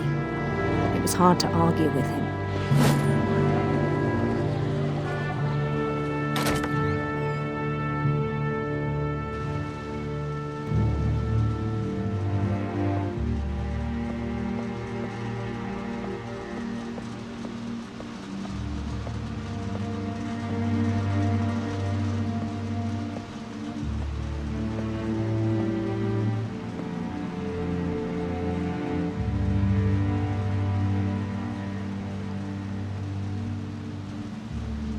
Began to forget the world we know.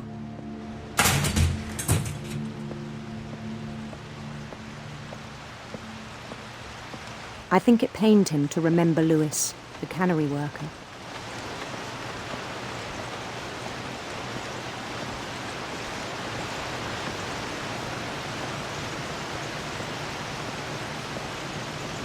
He began to despise the man with a royal contempt.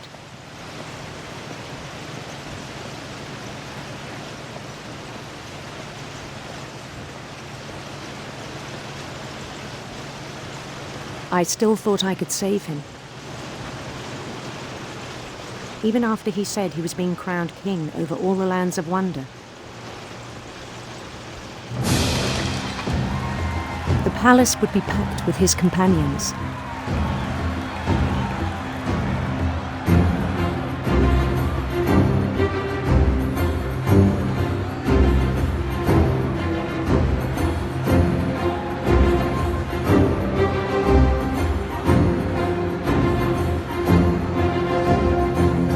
Including the wise Calico who'd insisted on advising them.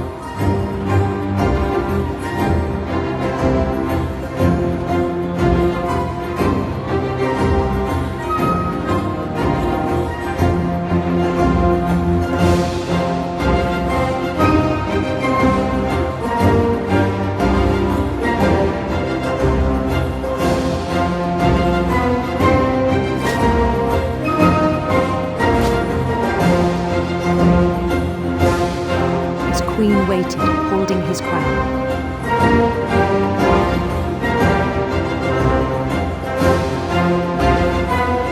There was only one thing left to do.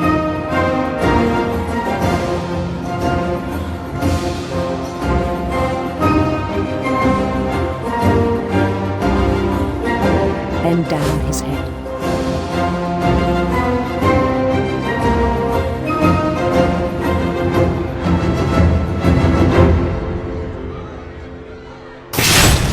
And the rest I think you know.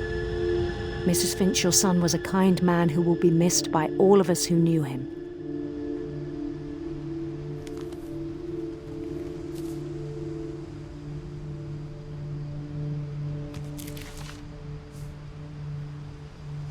My brother was really cool. I wish you could have met him.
On the way back from Lewis's funeral, my mom told me to start packing. She waited until the day before we left to tell Edie. I'm not sure if she wanted to make it easier or harder.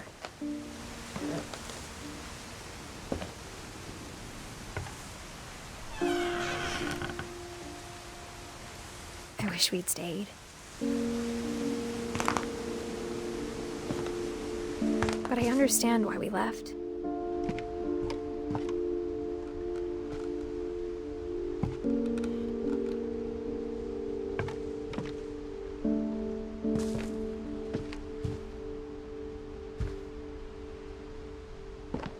My mom ended up leaving everything behind.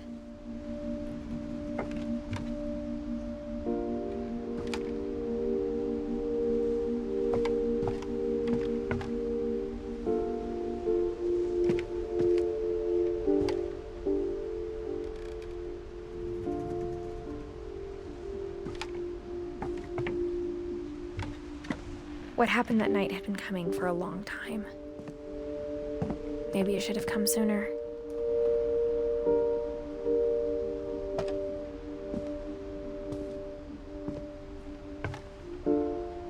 But it had to end one way or another. All that's left now is to tell you about that last night.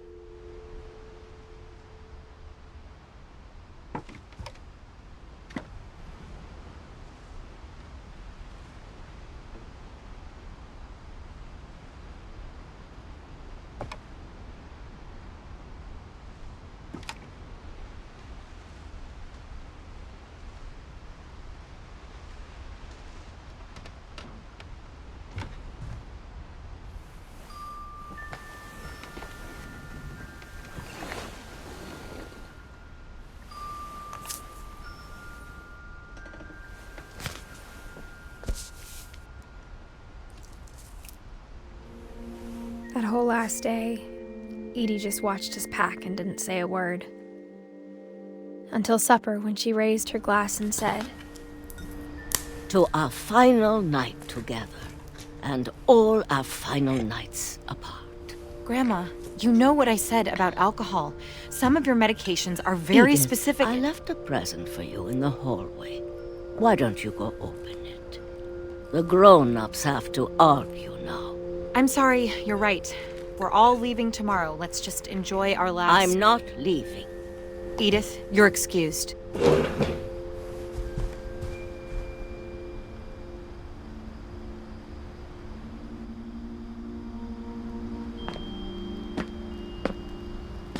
The power had been shut off that morning, but Edie always had plenty of candles. When my mom sealed the library, I don't think she knew about the other entrance, or that Edie had a key to it.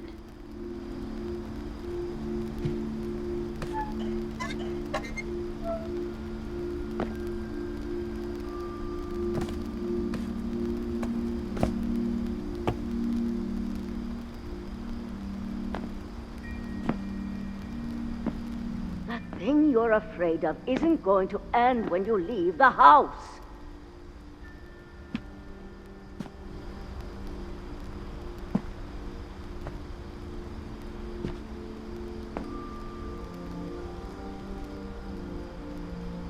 Edith has a right to know these stories. My children are dead because of your stories. I think it's best if Edith and I leave tonight. We'll have the nursing home send a van for you in the morning, okay?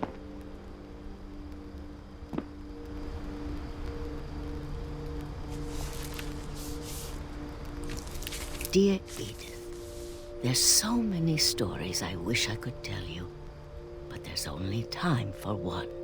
This is about what happened on the night you were born. That night, the tide went way, way out. It was the first and last time I ever saw the old house aground. There'd been an earthquake out in the middle of the ocean. They called it the lowest tide in 1,000 years. God, it smelled awful. You know, I've seen that house every day of my life.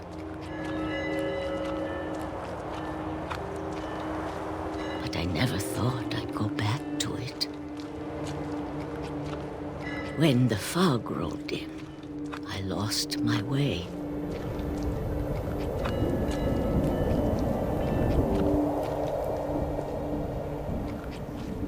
I got turned around.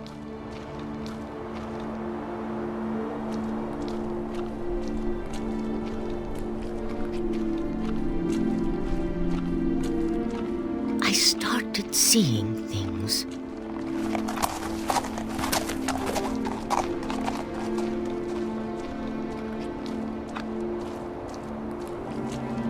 Things I'd forgotten had ever existed.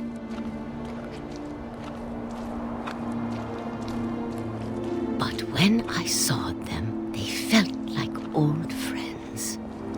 That night, a lot of things came back to me. Or maybe I came back to them.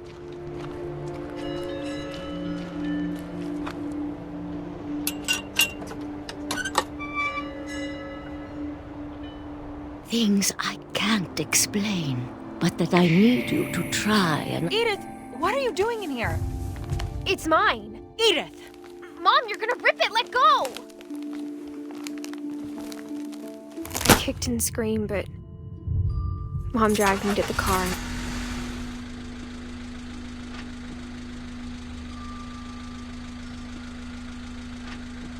I never saw Great-Grandma Edie again. The next morning, the van came to pick her up, but she was already gone. After that, we moved around a lot.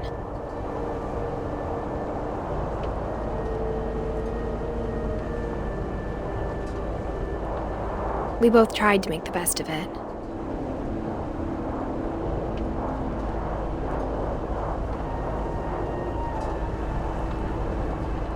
A few years went by.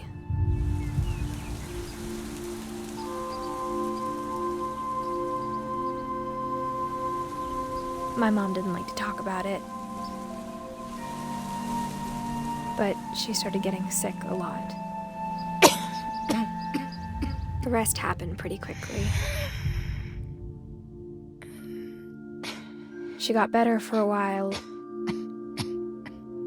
and then she didn't. And then I was alone. The last Finch left alive.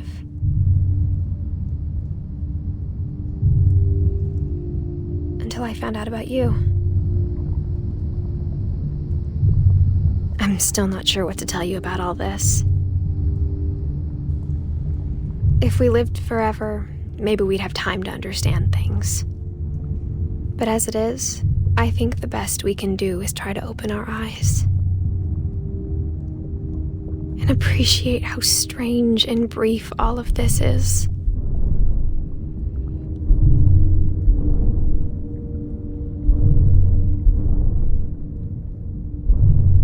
This journal was supposed to be for you. But now I hope you'll never see it. I just want to meet you and tell you all these stories myself. But I guess if you're reading this now, things didn't work out that way.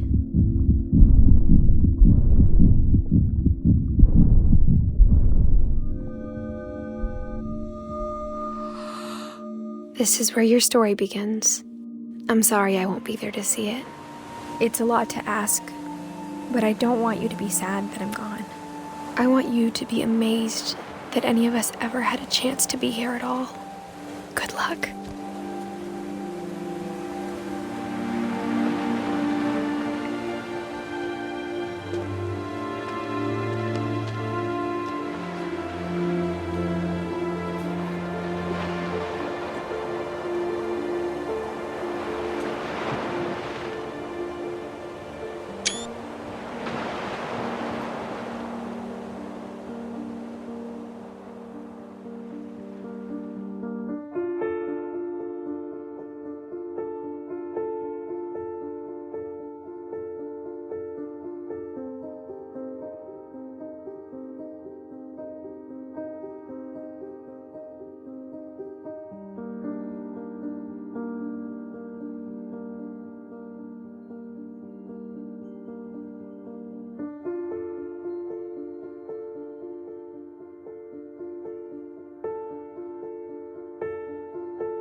December 13th, 1947. Dear Diary, I'll be gone soon, but I wanted to tell somebody about what's gonna happen. It started when Mom sent me to bed without dinner. I woke up and I was starving, so I looked around for something to eat.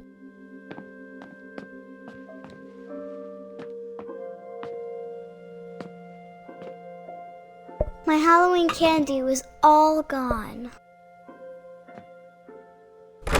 Mom, can I come out now? Sweetheart, it's late. Go to sleep.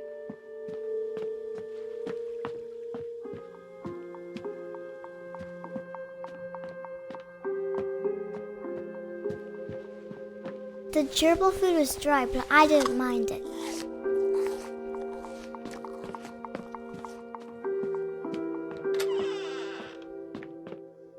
I kept eating and eating.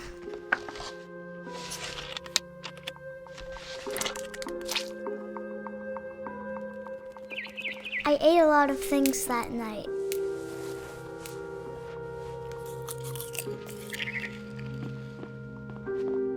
Then I heard chirping outside my window.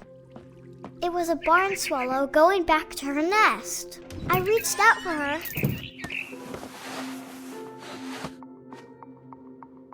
And suddenly,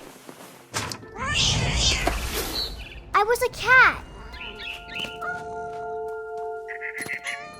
I tried to be quiet, but the bird was really scared. Mom and Dad didn't even look at me.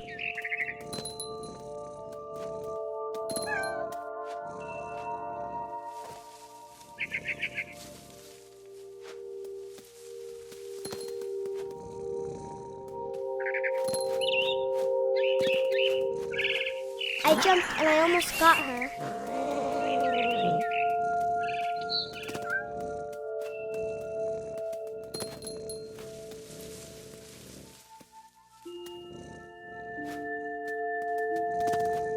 Now I was up in the big tree. I promised Dad I wouldn't climb it anymore. All I cared about was eating. I gobbled her up. And suddenly, I was an owl. First, all I heard was the wind. Then I heard little teeth nibbling in the grass.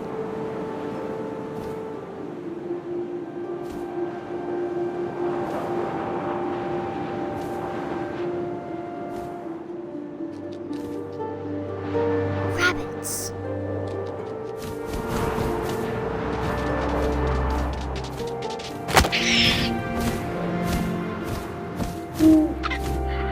imagined his face looking up and seeing mine through my talons.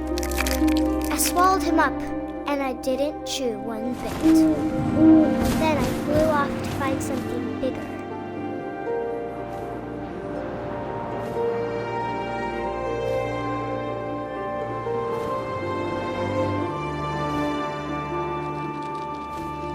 A mama rabbit.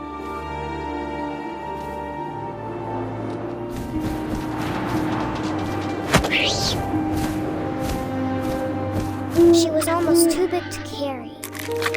I started choking, but I couldn't stop eating. And suddenly, I was a shark.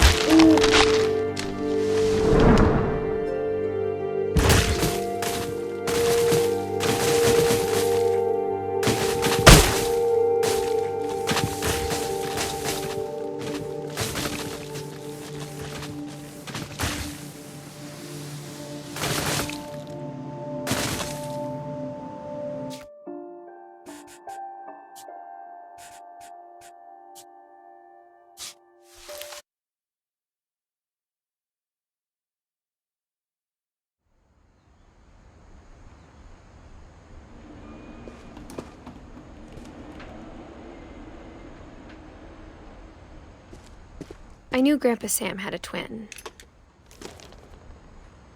and that he never talked about him. I guess my grandpa didn't like history any more than my mom did.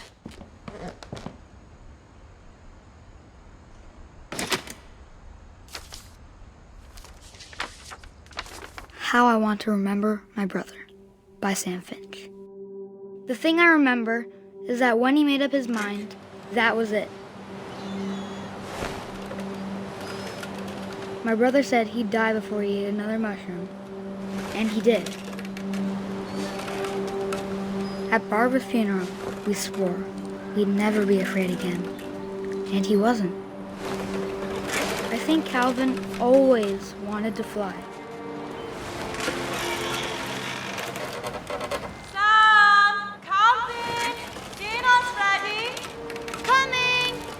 But that day, he finally made up his mind to do it. I told him going around was impossible. Maybe if I hadn't said that. Calvin! I'm not gonna tell you again! Maybe if the wind hadn't picked up. Then maybe he'd still be here. But I doubt it. I think he'd already made up his mind. That's what I want to remember about my brother.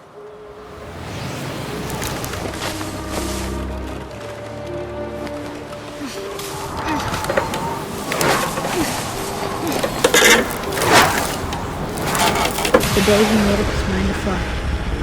And he did.